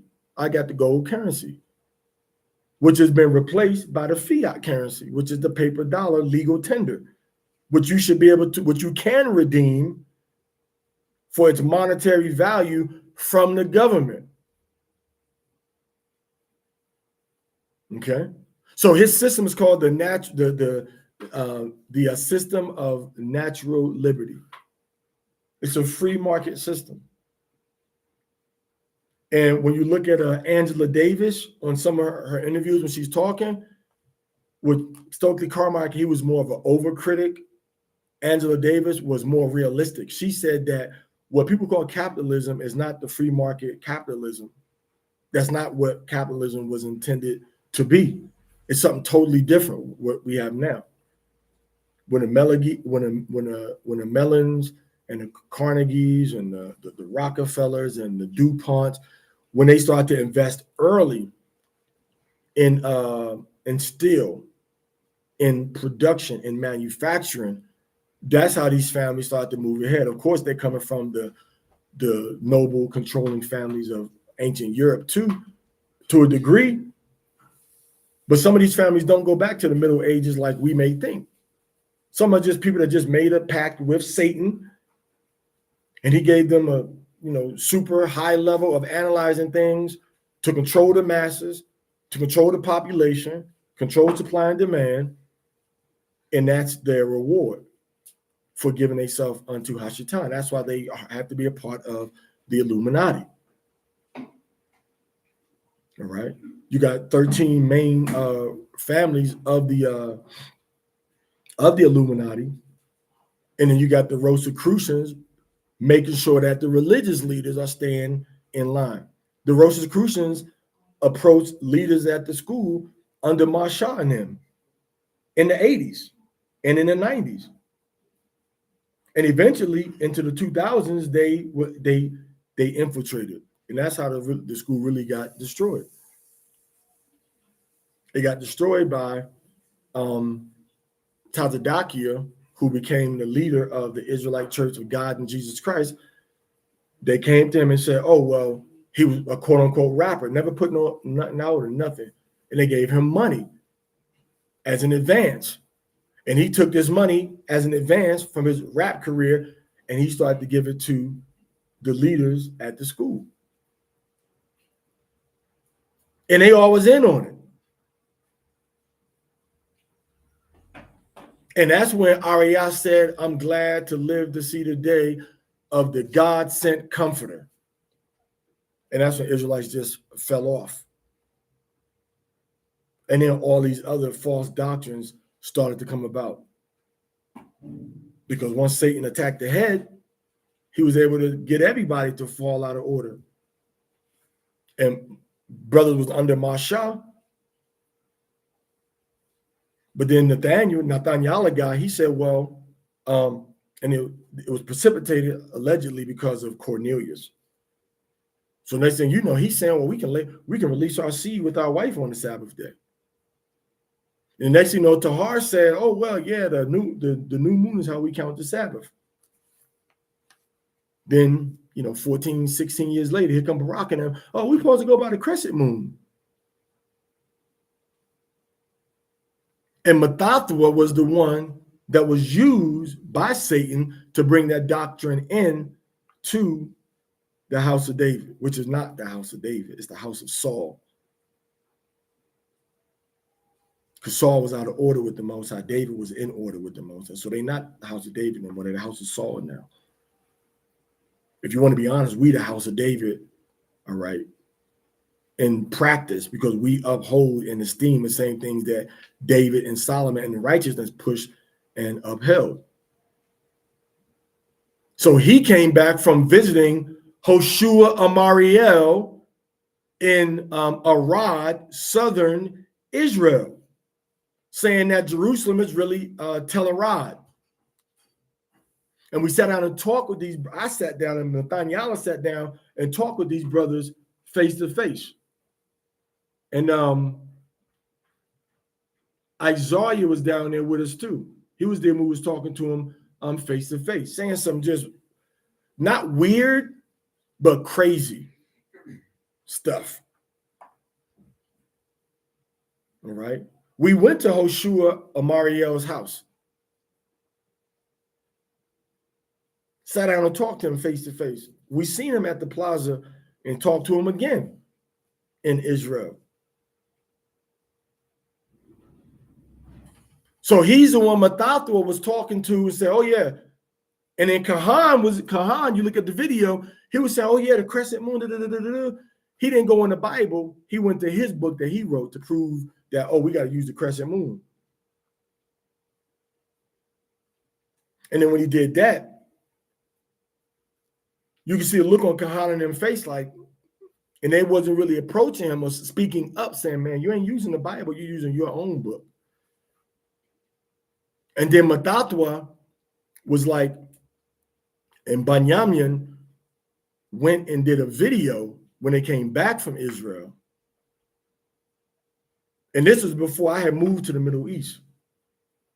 That when they came back from Israel to America, they said the new moon is really they call it the slither moon. Slither, or the sliver. It's a sliver. Because they didn't say crescent. Or waxing, they said it's the sliver. And they made a video about it. Now you got like 8, 9 other elders on the council of Masharah Yasharahla. They didn't talk to none of the other elders outside of their particular school about this new doctrine. And in 2016, in San Antonio, Texas, we already agreed to the Articles of Belief that the new moon is black, just like they were taught and following from Masharah since 1985. In the case of Nathaniel and Barak, that's when they came into the school. All right, about 40 years ago. But Nathaniel was at the school every day. Barak wasn't. He lived in a different place. So they said, well, we're going to change it to the crescent moon. Then they tried to change the dates. And Nathaniel, we gave them pushback for changing the dates from 2017. That's when they changed into that doctrine of the crescent moon. 2016, we all agreed that these are the articles of belief. All right, just like to lay down the principal facts that we agree to as a nation, as a government of people. All right. Imagine the U.S. government, they started off with the Articles of Confederation. Now imagine they sign the Articles of Confederation and agree to it, and then here come the guy from Delaware, oddly enough, saying, well, we don't agree with that no more. And then they say, we're going to be the leaders of the 13 colonies, but we're going to change the whole system of government. We're going to change the economy. We're going to change everything. And that's what happened. All right. Just because the Confederate States of America from the southern states broke off from the Union, the United States of America, doesn't make what the United States of America did invalid. Even if they lost, the principles of what they stood for still stand. All right.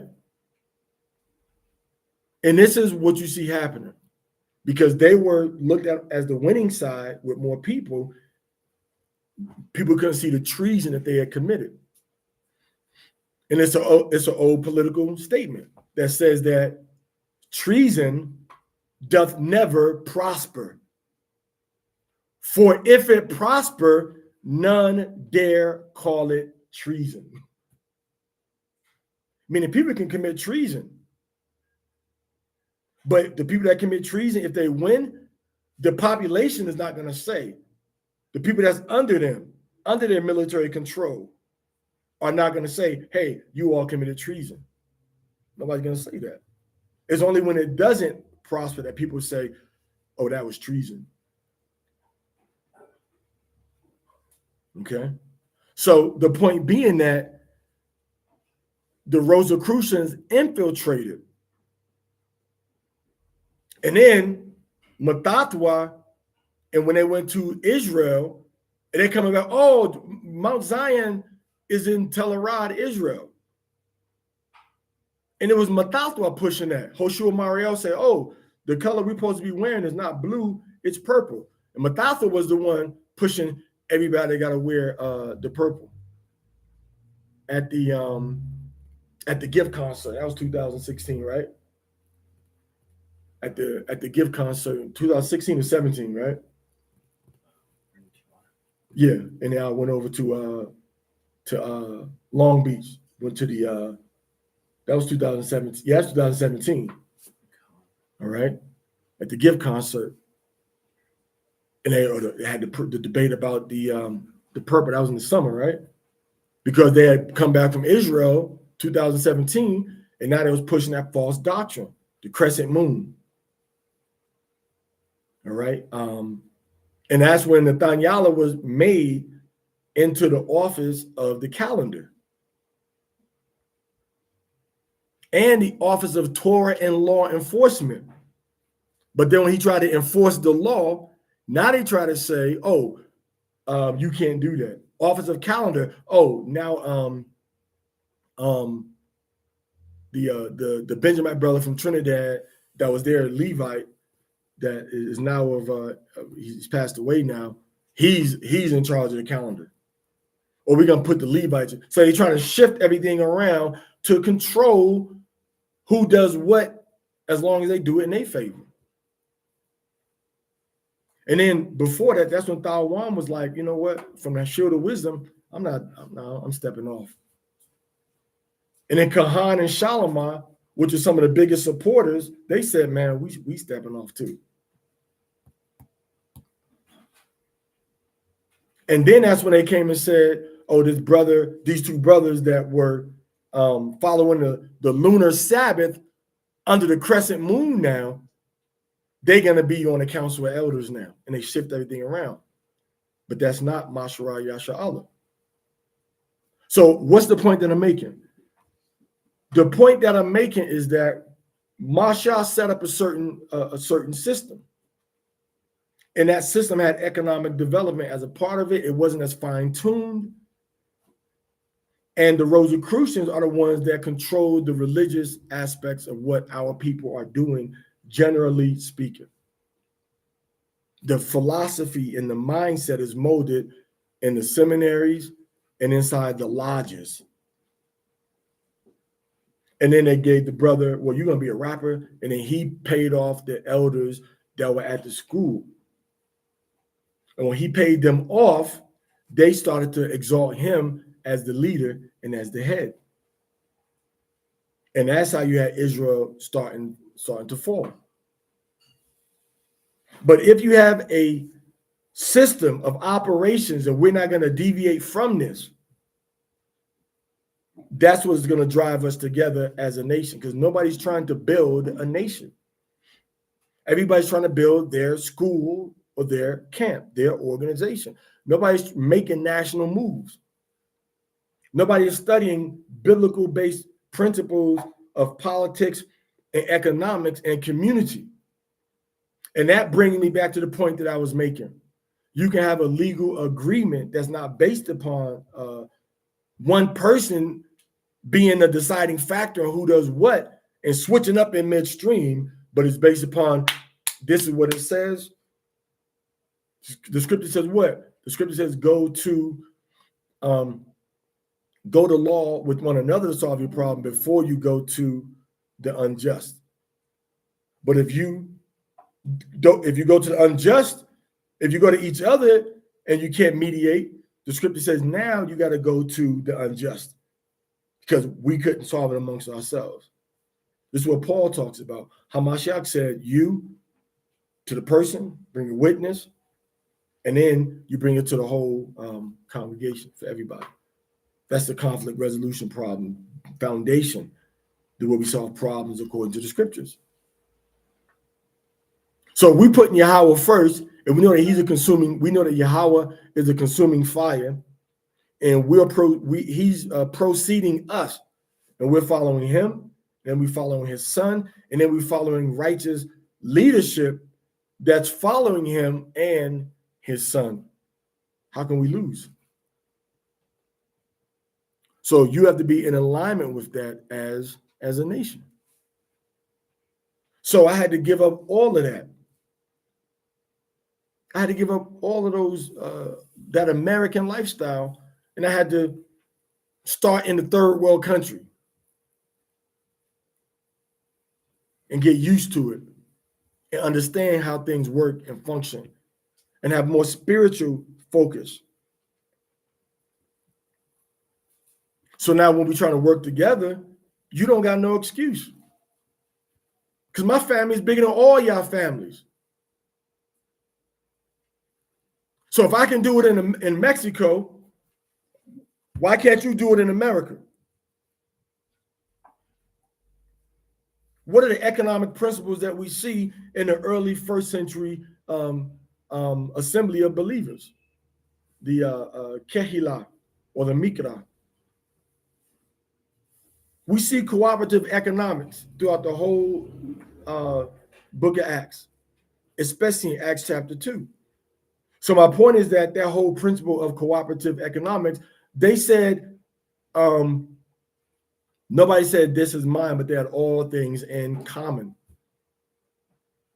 That means there was a fair and balanced distribution center after the amalgamation of the resources and assets, combining the amalgamation, and then that being used to supply the needs and to support the moves that we had to make as a people. How business savvy was it? I don't know.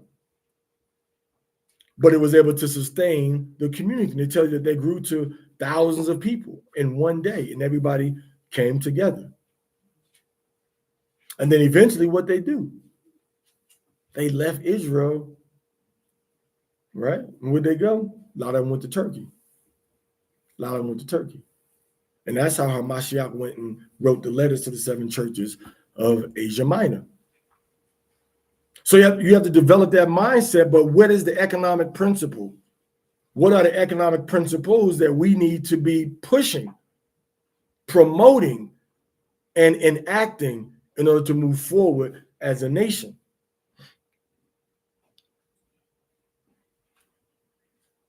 And once you understand that, and once you're willing to Make the sacrifices. You can't always have what you want all the time if it's only benefiting you.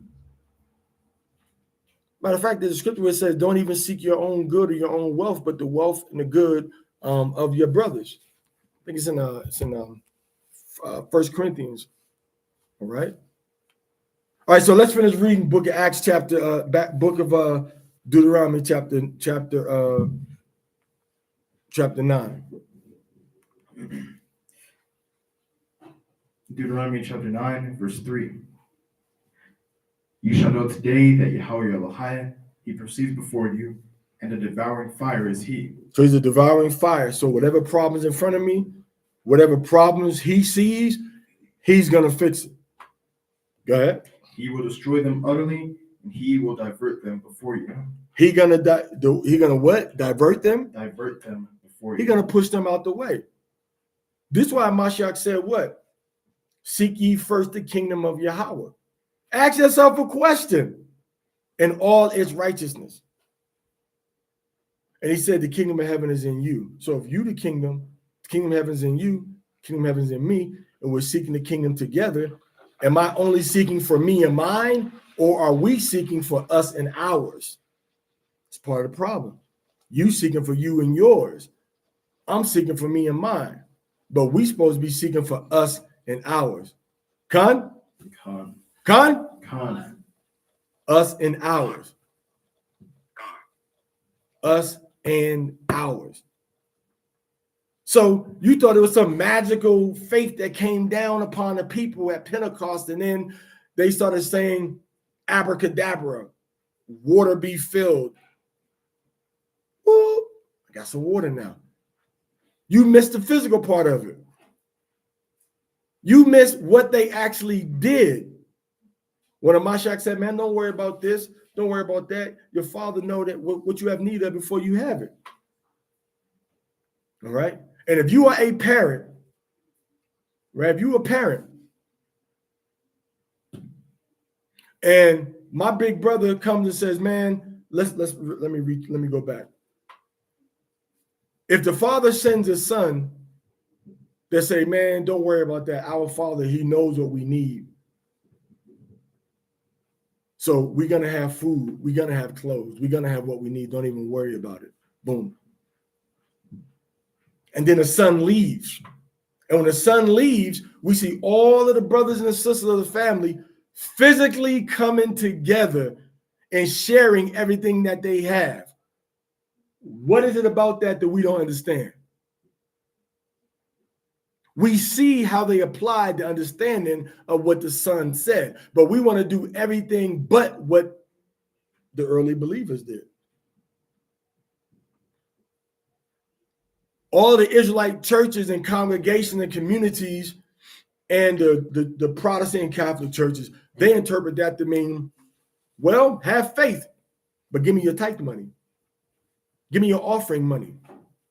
Give me your building fund money. Oh, but I can't do this. I can't do that. You got to have faith, brother and sister. Now pass the envelopes around. Well, sister, we see you ain't paid the tithes in about 6 months. Oh, I lost my job. Y'all got any work for me? Nope. Got to pay your tithes though.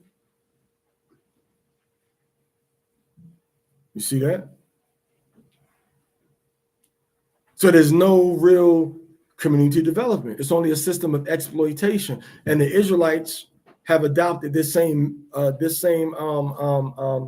practice of self-exploitation. I mean, you exploiting your own people. People working, making money, and they're giving it to the people that's teaching them the Bible. And the people that's teaching the Bible aren't giving them nothing but words, maybe a few ideas, but we have to actually follow the example that we see in the Bible. Read. And you will destroy them quickly, as Yahweh has said to you. When Yahweh, your Elohai, eliminates these nations before you, do not say in your heart, saying, it is because of my righteousness that Yahweh has brought me in to inherit this good land. But because of the impiety of these nations. So Yahweh punished them not because we were so good and perfect, but because these other nations were so wicked. Okay. Yahweh will destroy them utterly before you. It is not because of your righteousness or the holiness of your heart Not because we were so good and holy, read. that you are going to inherit their land, but because of the impiety of these nations, because they were wicked. Yahweh will destroy them utterly before you. Yahweh destroyed them because of their wickedness, not because we were so good. So now, if they were so wicked and he destroyed them, how can we think that we're going to be favored by Yahweh when we do the same wickedness that these other nations were doing? Same fornications, same idolatry, the same abominable practices, the same abominable foods. All these abominations, the same violations. All right? The same cleanliness violations, the same dress code violations, the same hairstyle for men mainly violations, the same beard violations. We are taking on the ways of the Goyim, and we see what Yahweh did to them, and we want to still imitate them and the government that they gave us, and the economic system that they gave us, and the choices and the options that they gave us. When I was living in Belize, I had a nice little house. We had like four bedrooms, and each bedroom had its own shower area and toilet. All right. Big yard with fruit in it and all of that. And I went to one of the small villages. It was Georgesville. All right. It's one of the first villages you get to when you leave San Ignacio and Santa Elena going to Belmont Pond. And I had some friends that lived in that village. All right. So I was at my friend's house, Yaikwab. And then you leave his gate and you go look behind his house, away from the main road. And there's a man. It's a little fence around the yard. Okay. The fence around the yard. And this man, right? This man lived in a tree house. He made a house in a tree. You got some board, some wood, and you knew he was there because the ladder would be up, and when he was gone, the door would be shut and locked or whatever, and the ladder would be down. So how easy or hard is it going to be for you to try to go and break into somebody's house that live in a tree house? So it shows you that we live the way we live because that's how we've been taught. And we have in other words, his living expectation and living style was in line with his budget. Ours definitely is not. We live beyond our means a lot of times. And that's why we don't buy a lot of stuff. We make payments on it. We can afford the payments as long as the money that's coming in keeps coming in. But if that money stops coming in, we won't be able to afford the things that we have. So we buy the stuff outright, or we build, and this is what you see when you go into Africa, even when you're in Belize or here in Mexico, people build with the money that they have. Only thing they make payments on is mostly is the land that they buy. And the people don't care, because if you build on that land and you don't make the payments on that land, then they can take the land and the house that's on it. So you have created a lifestyle, right? And you've seen a lifestyle, but you have to create a lifestyle that is easily consistent with, congruent to, in alignment with the Torah. And not only the Torah, but the lifestyle demonstrated by the first century believers. Now, Hamashiach, I don't know if these women were single or married. I'm assuming that someone was single, but he had women that ministered unto him, that served him, Made sure his clothes was right. Made sure that the cooking was right. His food was right. Right? Probably that did stuff with his hair when he needed it, mended his clothes and stuff when they needed mending. All right. So they were functioning with him. And then you got these disciples walking with him. And then you got a treasurer that's with them also that's holding on to the money. So they were like a mobile village.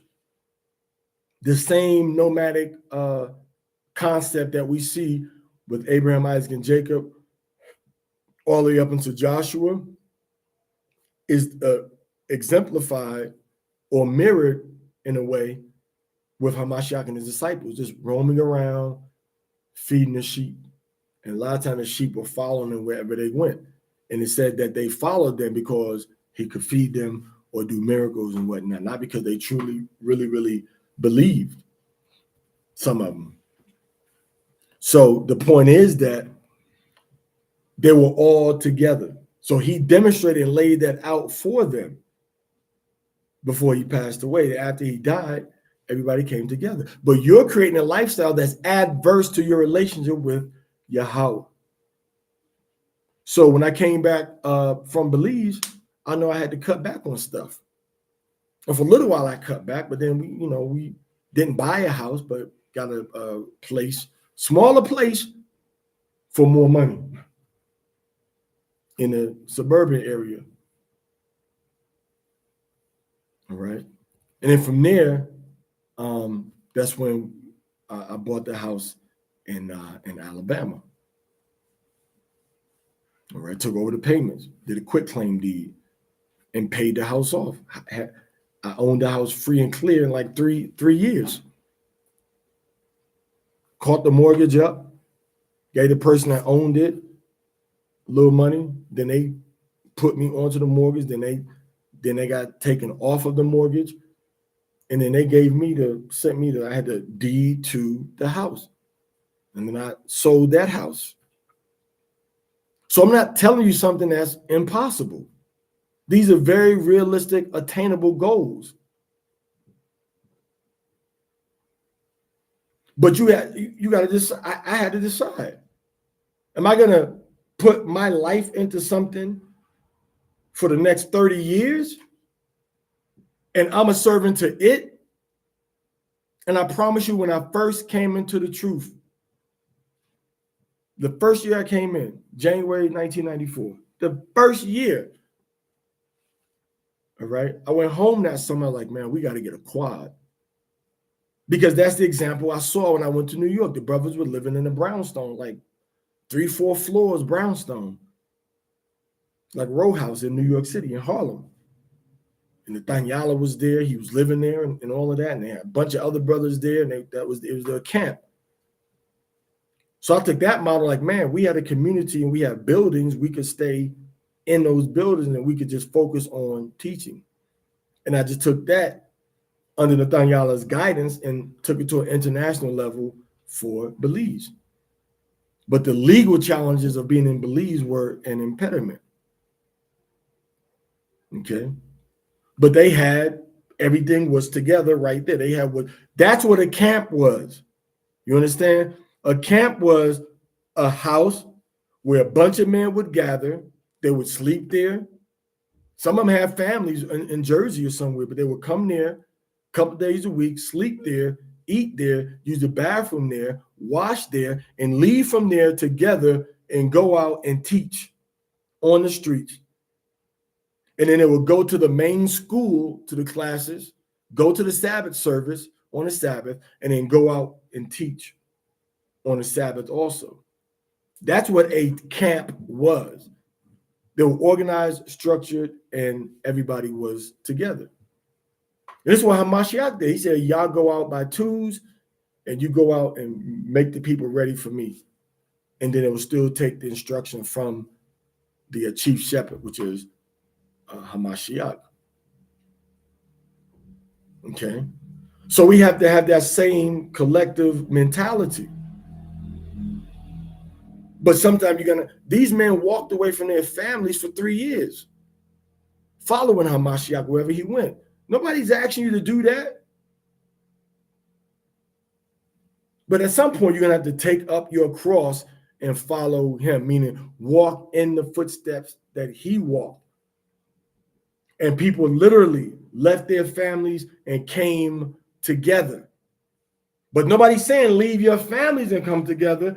We're saying let's get our families together.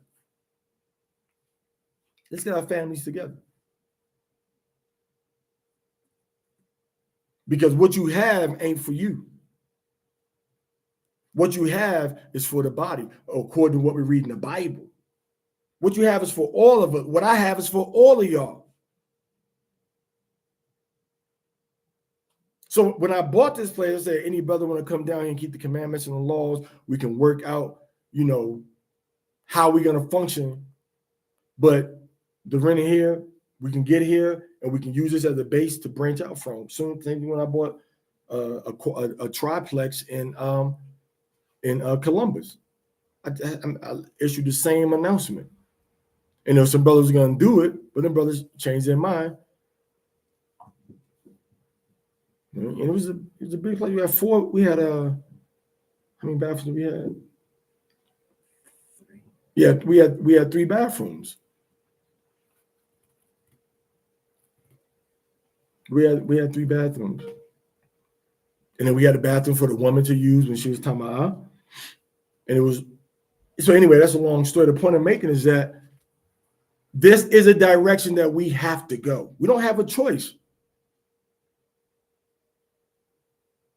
When your wife, when your husband, when your children, when your parents are all together in the same physical area, and that blueprint is mirrored in other places, we can all do better together. I was a translator for a now defunct company called Purchase Plus Buyers Group. I was dealing with opening up new branches in Puerto Rico from like 98 to like 2000. And they had team. Team stood for together everyone achieves more. Okay. In Spanish, we would say juntos todos logramos más. HTLM. But the point is that we achieve more together when we have each other as a soundboard to bounce off of each other. You see it?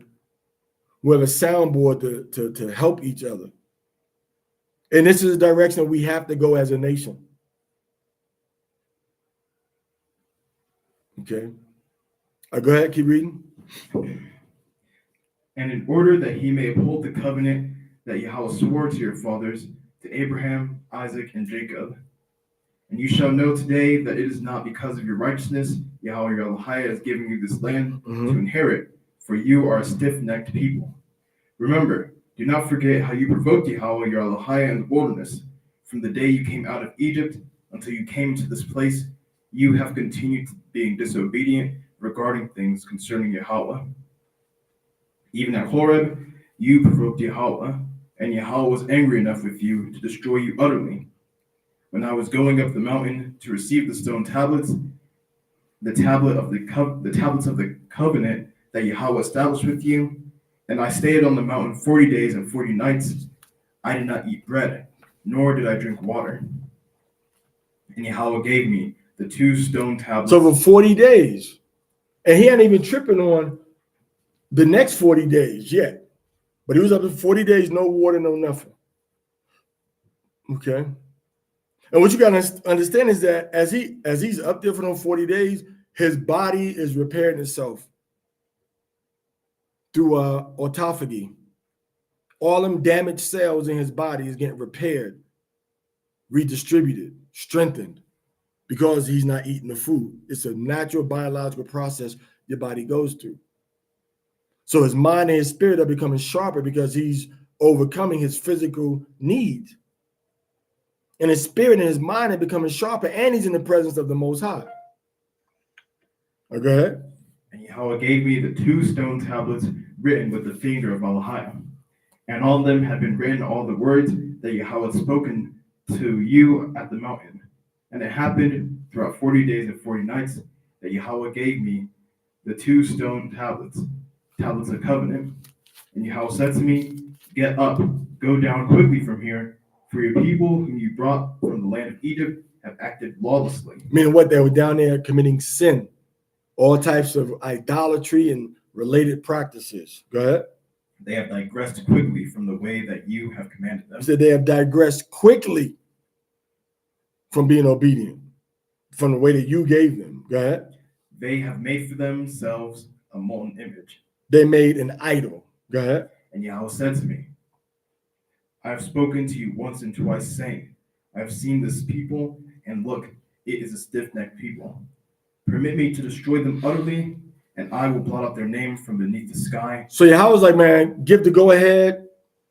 You my people, so I'm gonna run this by you. I'm about to smoke everybody. Everybody about to get it. Go ahead. And I will make of you a great nation. I'm gonna make you a great nation. Go ahead. And strong and more numerous than this one. And I'm gonna do better. So Moses got the opportunity. And listen to this though. This is what a lot of y'all are doing. You taking the deal.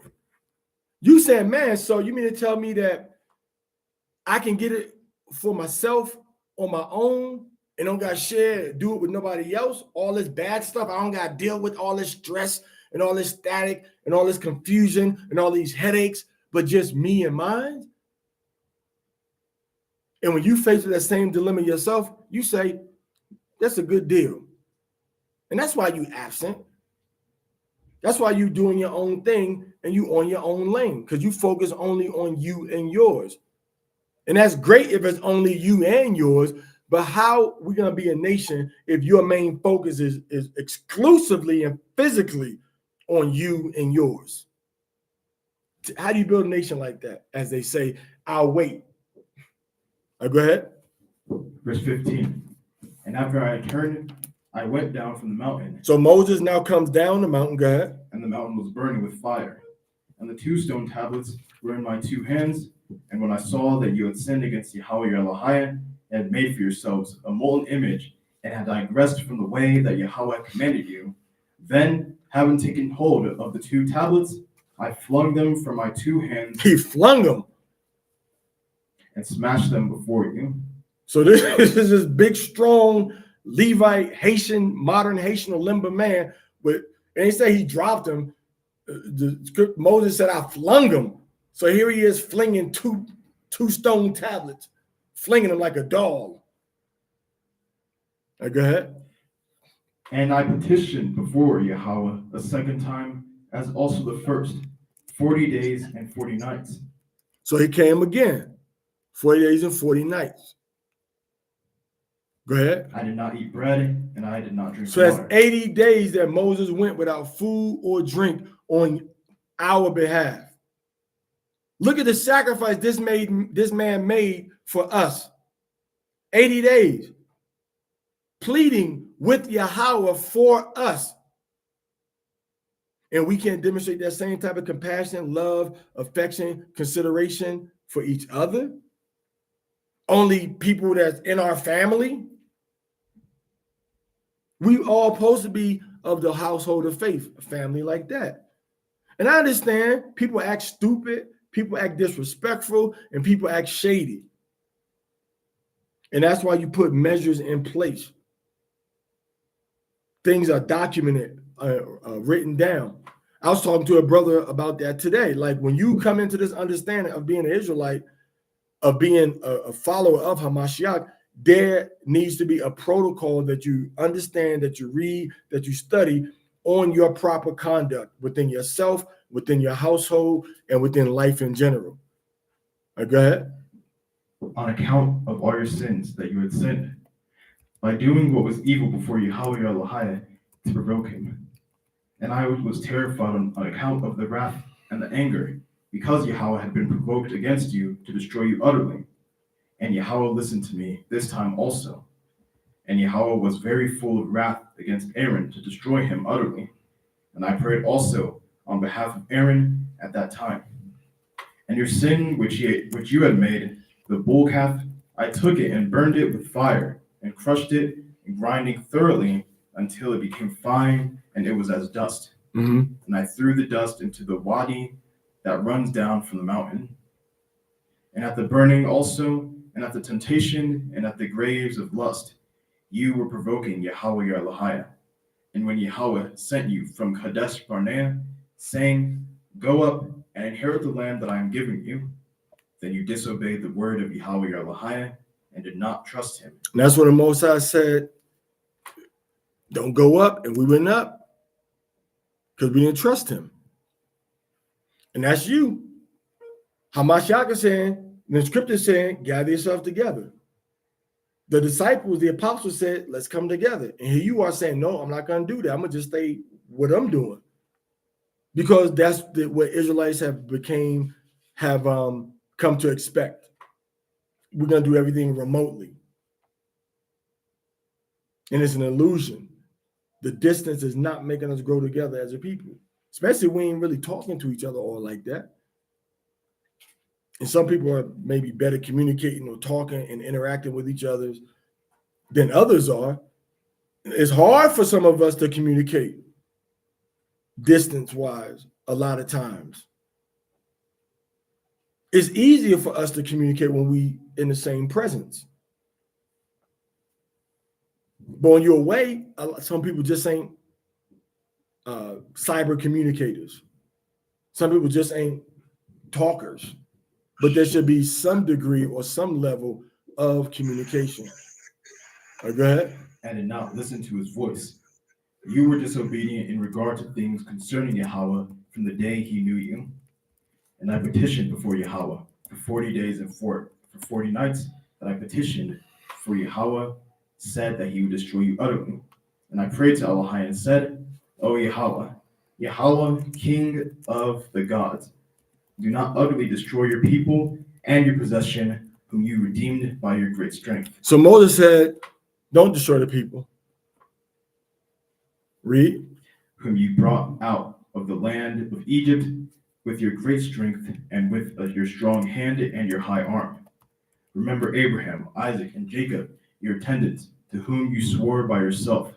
Do not look upon the stubbornness of this people, and upon the impieties, and upon their sins, lest the inhabitants of the land from whence you have brought us say, because Yahweh was not able to bring them into the land that he mentioned to them, and because he hates them, he brought them out to kill them in the wilderness. And these are your people, and your allotment, whom you brought out of the land of Egypt by your great strength and by your high arm. All Yahweh said, what we doing here. All Yahweh said, what we doing here. All right, so now we're going to have to go down to, we're going to just go down to chapter 10, and we're going to read the first 5 verses. And I want to read this again, and I want to read it. I want to read it in the, this is the verse in 1 Corinthians chapter 10, verse 24. All right. It says,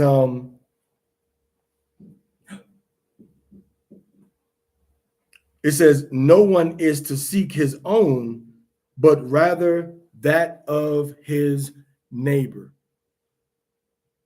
And in the Greek literal translation, it says, no one the of himself his own let him seek, but the thing of another. And when you read the scripture, it's in the context, the scripture, because the next verse down says, eat anything that is sold in the meat market. So I'm not eating. And the verse above it says that all things are permitted, but not all things are of benefit. All things are permitted, but not all things build people up. No one is to seek his own, but rather that of his neighbor. So we constantly are seeking the good of our neighbor or of our brother. Now, the King James Bible, it says, seek the wealth. But that word, the, is the word the, not the, but it's a word that means to, which means a thing. So it says, let no man seek the thing, seek his own thing, but the thing of his neighbor, which means that we all have to we have 2 commandments. We have love your neighbor as yourself, and then we have don't seek for yourself, but seek for the good of your fellow man. Seek for the good of your fellow man. All right. No, it says do not seek and some people translate it as advantage, but if you look it up yourself, it says don't seek just for yourself. Well, it say don't seek for yourself, but it says seek for your neighbor. That sounds like that we're supposed to be cooperating with each other. Okay. Now we know some people break stuff, so you got limitations, and you got restrictions. I'll give you an example. Check this out. And I've said this before. Okay, I've said this before. I got a cell phone plan, and it's an international cell phone plan. I got 5 phones. I got 5 lines. For all 5, and I got unlimited internet. I'm using it internationally, and I got all whatever. I just unlimited data, unlimited talking text, just like you're using in America. But instead of me trying to look for it from Verizon, or look for it from another from Verizon or AT&T or T-Mobile, I went to a subsidiary. And you can start your own. We can start our own cell phone company also, by the way. It's very easy. With $10,000, we can have our own cell phone company easily. If you want to have a conversation about that, we can conversate about that too. But the point I'm making is that, don't you know, for these 5 lines, right? For these 5 lines, I'm paying like $135, sometimes $125. That means I'm paying $24 to $26 a month, unlimited everything, for my cell phone. And now if I have 5 more lines, they would look at it, oh, like he's a distributor. Because now I'm supposed to charge you what I'm being charged, what I'm paying now for the line. But then I will be paying maybe something like 180 or 180 or maybe 180, 150, one of them two. In other words, it don't even double. So I'd be paying less than what I'm paying now, which is about $27 per line. Which I'm not sure about the price in America, but I don't know if any of y'all are paying that amount for your phone.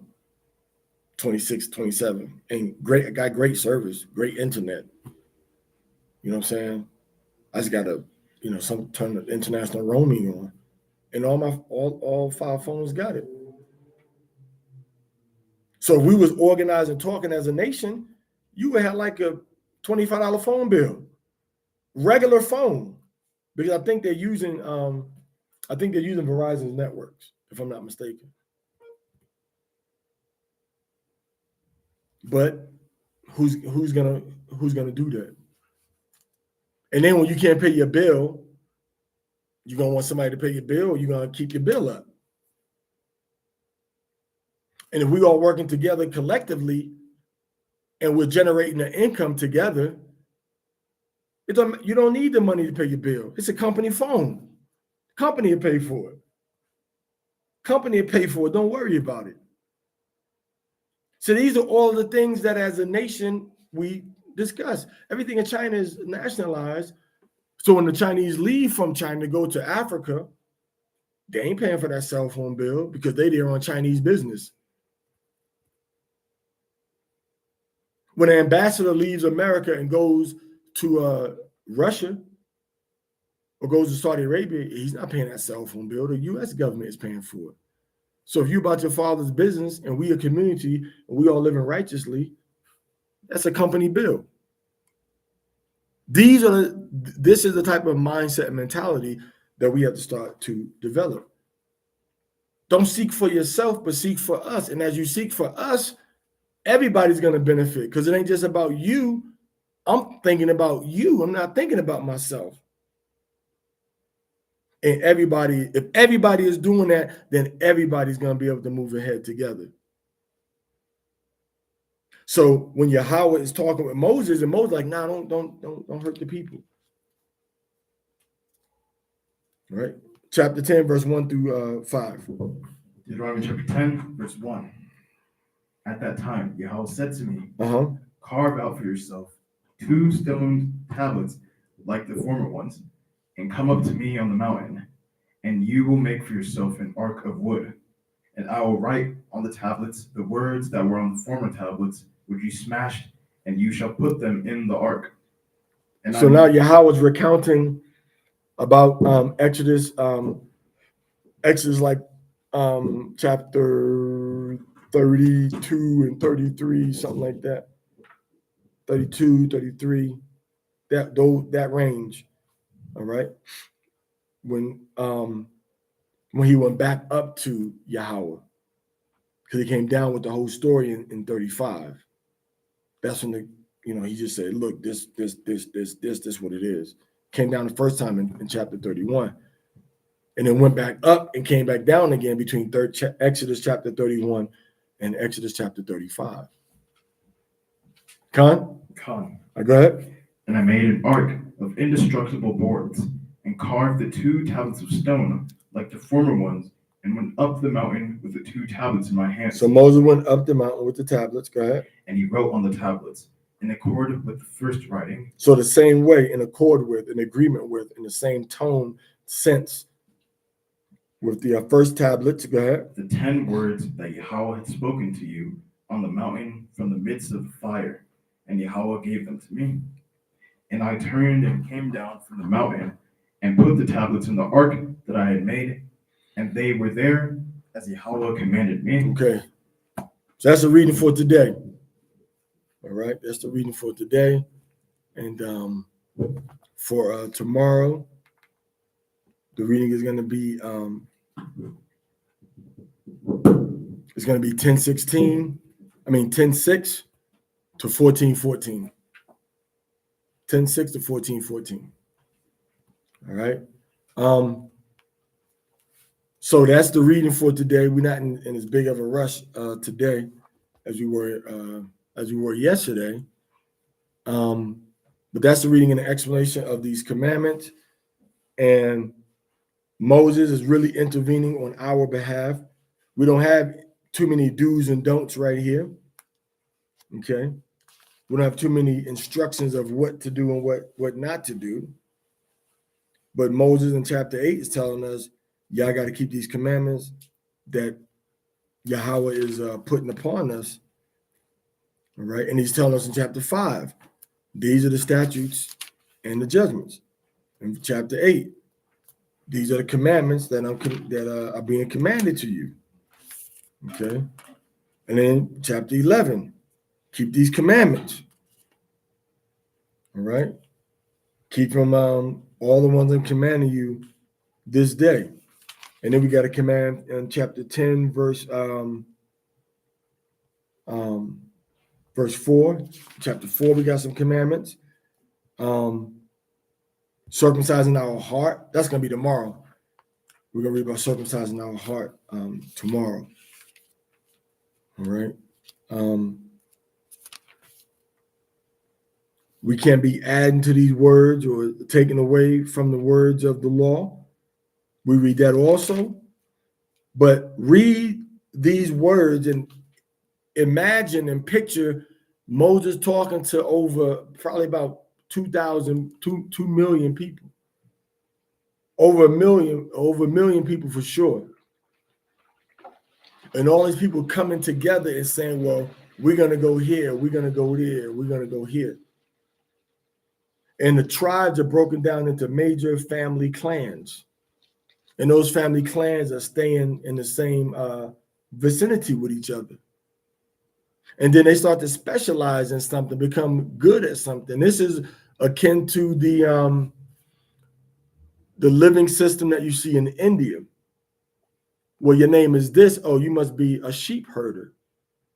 Or your name is this. Oh, you must be an indigo, a fabric dyer. Or your name is this. Oh, you must be from the brick making clans. So everybody just goes into that. But picture all of these people together as a nation. And then picture these people being scattered across the whole world. And when they have the ability to come back together physically, be a consolidated union, again, they don't. They say, I'd rather talk to you on the phone. I'd rather live among these goyim. I got a good life over here. The woman I married and the children we had and the family I was born into and the people that got the same bloodline to me, the people that I'm connected to by blood, and the people that pay my paycheck, I'd rather stay amongst them. I don't really want to be with the body of believers over here. I'm already settled where I'm at. And this is why I think the Most High had me traveling around the whole globe. So it's not easy for you to say, man, that's easy for you to say. You're not the one that have to do. You're not the one that have to pick up and move and go around the world. Nah, I know it's easier, and I can tell you how it's easier because I've done it. Not within America, but outside of America. Over the Atlantic Ocean, over the Mediterranean Sea, over the Nile River. We had a whole party of people, close to 20 people, that had to be protected, watched, fed, and helped through immigration. All right. From Los Angeles, California, all the way over to Tel Aviv, Israel. And from Tel Aviv, Israel to Istanbul, Turkey. And from Istanbul, Turkey to Kuşadası, Turkey. All the way down the coastline. And then from Kuşadası, Turkey, all right, back up to Izmir, Turkey. And from Izmir, Turkey, back to Tel Aviv. Tel Aviv, back to Turkey. And from Turkey, over to Serbia. From Serbia to Italy. All right? From Italy to Portugal. From Portugal to Florida. And from Florida to Cancun. From Cancun to Tuxtla. And from Tuxtla to San Cristobal de las Casas. So if this can be done with a large group of people, then whatever you got to do, we're able to help you and to show you what's best if you're willing to take that counsel. We've walked away. Nobody's asking you to just give up your life and move, over to Iraq. But we do know people that have done that. The sister, she's not in here right now, but the sister from England, Sonia, she left from, she's from the UK. She left from the UK and went over to, I think she moved to Iraq. She had moved over to Iraq. I think she came back with a child. Her baby came back with a baby. But that's kind of a long distance, but not really across the oceans, but it's still international movement. She probably had a layover in Turkey. And then from Turkey on to the UK. And an economic system being put in place. Nobody did that for me. Nobody showed me how to do that. Nobody gave me that blueprint. They just said, you're an Israelite, here's the Bible, go out and teach. Pastor was coming up, pay some money. You got some questions? Yeah, we answer your questions. You see? But now, as a nation, I've gone and surveyed the different countries, surveyed Haiti, surveyed Dominican Republic, surveyed Puerto Rico. And these are great opportunities for our people. And America is the foundation because that's where Judah built up everything that the world is benefiting from. The food supply system and the agricultural development and achievement of America was caused by Judah. You don't got to abandon your post where the Most High has you sent to and shipped, but it doesn't mean that we can overlook the needs and the advantageous relationship that we can have with other brothers and sisters either. Okay. And this is the book I will be talking about, The Interesting Narrative of the Life of Olaudah Equiano. It's the book I'm always referencing. All right. The Interesting Narrative of Olaudah Equiano. The light's glaring off of the title.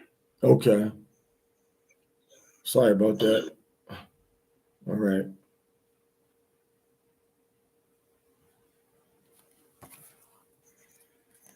Written by himself, Khan Yandabon. And this brother,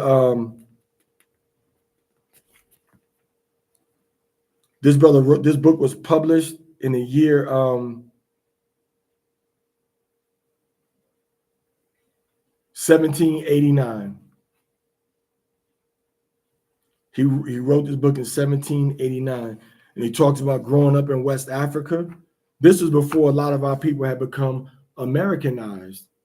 He still had a West African Hebrew mentality, and he makes the distinction in his book between us and the Hamites. Hamites living amongst him in what's now modern-day Benin by Nigeria. He makes the distinction and tells us the distinctions and the characteristics and the practices that we had. And this is one of the things we know, that a large portion of the family of the Igbos are Hebrews, because he talks about it in his book. All right. What's the book? The Interesting Narrative of the Life. The Interesting Narrative of the Life of Olaudah Equiano. You know, so it's he talks about Virginia. All right. He talks about the first language he learned was Dutch. Talk Dutch, English, I think some German and Spanish too. And I've talked about this book. Several times. How you spell his name? Can you take a screenshot right there? I can't really see his name. It's kind of blurry. Okay, I'm trying to make it so everybody can see it. Matter of fact, here, I'll do this. How about this? Take a screenshot of that. That's black and white. Okay. Con.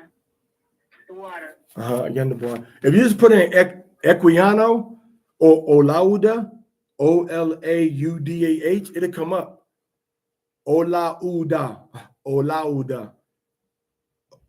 Olaudah. Just put in his name and that book will come up. You can get the PDF on it. Okay. And I wouldn't have even known about this book. It was Shara that introduced this book to me because she had to read it at university. It was required reading for one of her classes. And then when she read it, and then she told me, oh, he said he was a Hebrew and the Jews and the Igbo in West Africa. So now I picked up the book. I was like, man, this is the wealth of historical knowledge that our people are being, that we're missing. Talks about his town he came from. All right. Very good book. But in this book, you see how they had their society set up. And when Hamashiach, understand, when Hamashiach said we're in the world but not of the world, and then he says render unto Caesar what is Caesar, what that means is that he knows we're gonna have to interact with their economic system, and we give them the money or the taxes that we're supposed to give them because it's theirs. They're making the money, they're controlling the system, right? But now we have our own trade system, all right, of bartering or of negotiable instruments amongst ourselves that can't be forged. That's a whole nother system free of what they got going on.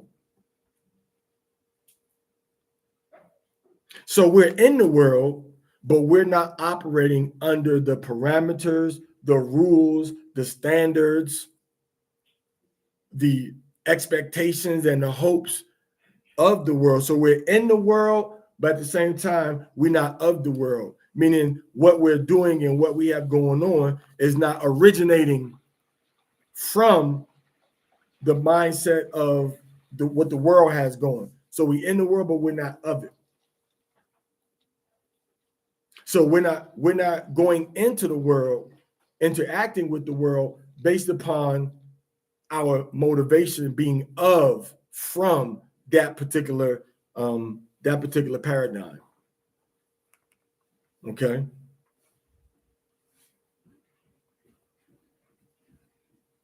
So when you read that book, he kind of explains the distinctions, okay, between us and them, how they acted, and how we act, how the Hebrews acted, and how the Hamites were acting. And he says that they different.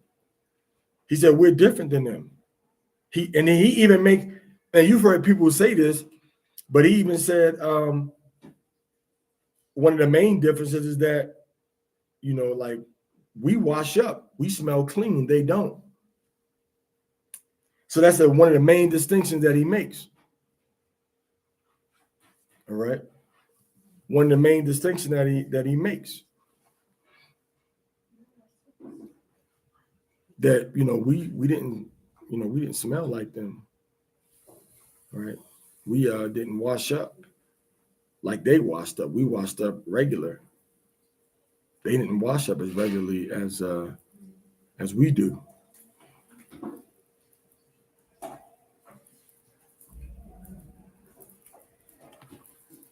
Like we have a smell. Okay.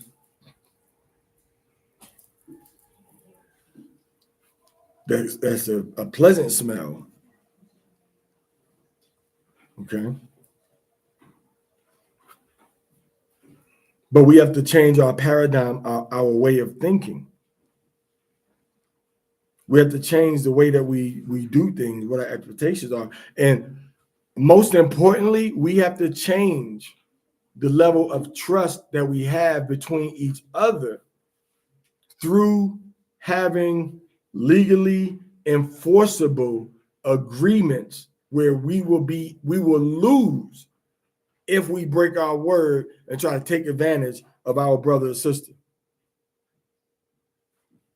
Because no Israelite wants to go to jail unless they don't got good sense. No Israelite wants to go, into seclusion from their family and have their freedom taken away. Okay.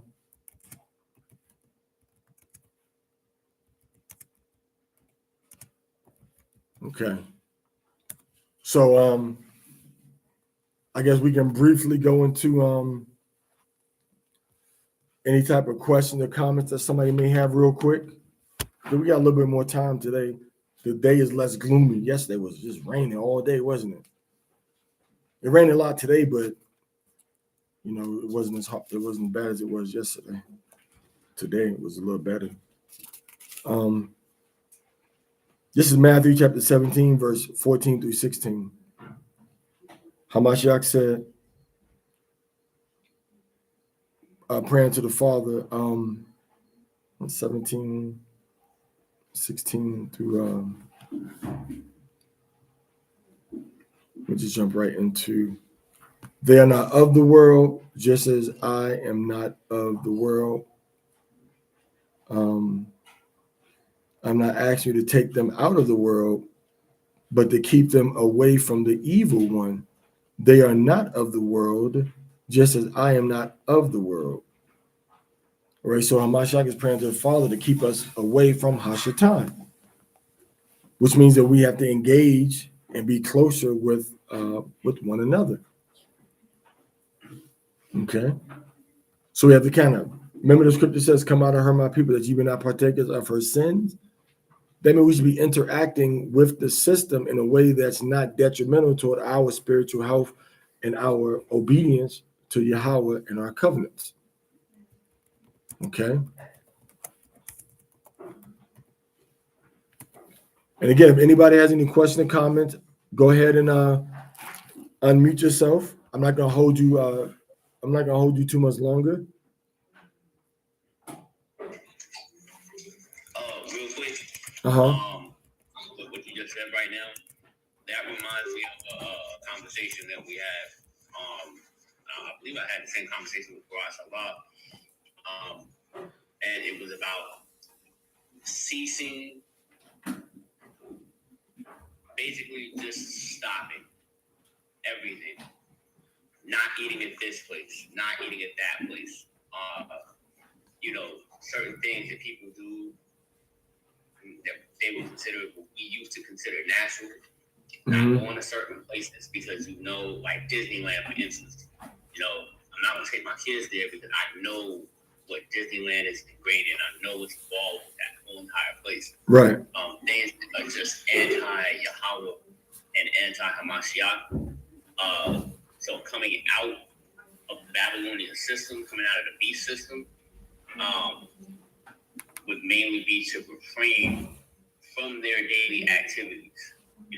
We need to be in the world, grocery shopping, doing whatever it is that we do. We do it with the consciousness of Torah, and right. to behave like-minded as Hamashiach. Right. So I just wanted to give a quick comment on that. Kind. And you interact less and less. Picture like this. One of the perfect examples about what he's talking about is going to be the Mennonites and the Amish.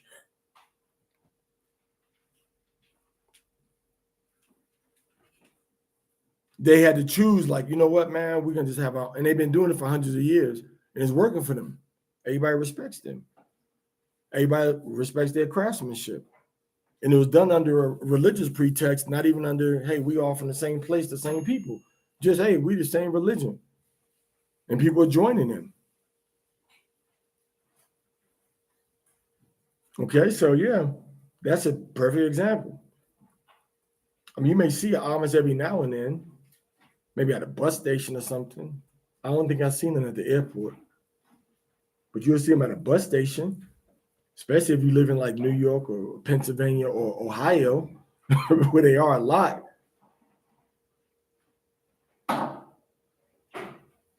But yeah, that type of concept, in other words, that concept of living, of separation. Not saying imitate and do like they do, but you don't see them at the you don't see them at you don't see them going to the Nas concert. You didn't see them going to see Whitney Houston. They separated from the world. Because that's how they're raised. They're raised that this stuff now they got some problems amongst themselves. Don't get it twisted. They got some crooked ways, some wicked ways. Believe that. But the framework, the template, is a good template of framework. And even how the so-called Jewish community have things set up.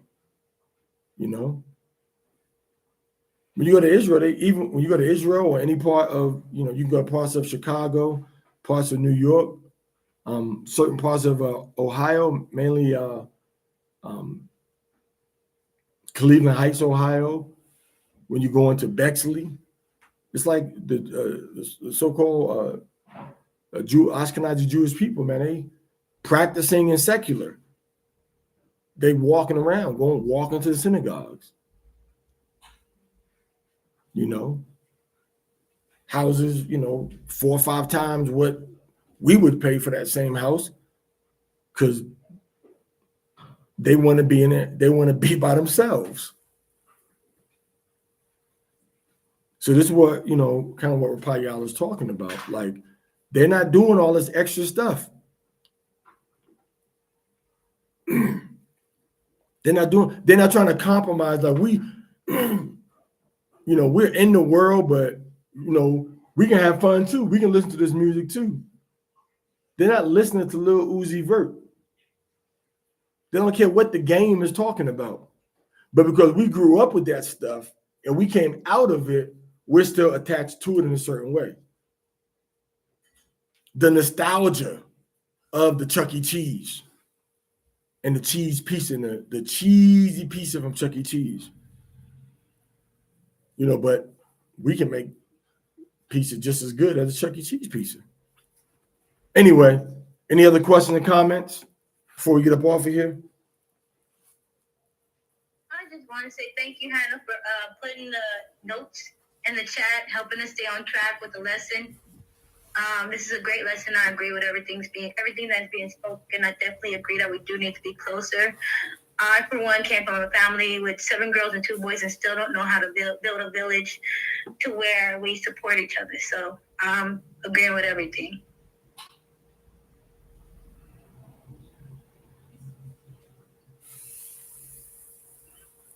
Khan, I second that motion from Allah. I just want to say, man, I'm so glad that at least we can come together on here. You know what I'm saying? Hopefully, y'all willing that we will be able to be a community together. Because I actually look forward to that. I'm still learning a whole lot. Every time I come on here, it's something new. Something new for me. And I'm so glad. I'm very thankful for that. Thank you. The waters are calm. How you? Ayandabar, all praise to Yahweh. Like, you could take the Torah and take these topics from the Torah. Next thing you know, we in the book of John or we in the book of 1 Corinthians. The Torah is the foundation for everything. That's what everybody's writing off of. So we can go into the Torah and end up in any other book of the Bible. And I don't know if Hannah heard it or if she can reply, but Allah said, thank you for sharing the scriptures and everything. So the water for that. All right.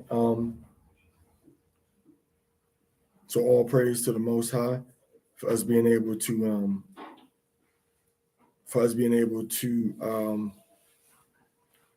get together, discuss these things, and yeah, it is the Most High's will for us to be together. That's the example that we got.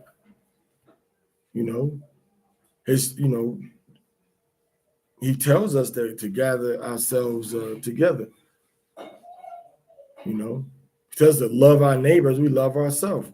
And we should be trying to maximize that love for our neighbor to the highest level possible. It's hard for me to love you as my neighbor, across 20 bodies of water, okay? 5,000 miles away. Our love benefits and helps each other as we be amongst each other and be together. All right. So Rapayala, Khadijah, Ayla, the water for your input, your comments. Anybody else? Ayan the bar.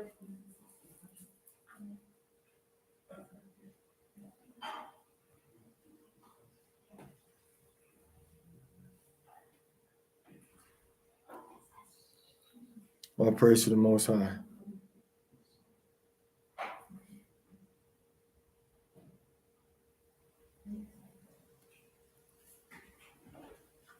All right, everybody. So shalom to you. Shalom. And this is Shalom. shalom. Shalom. Shalom.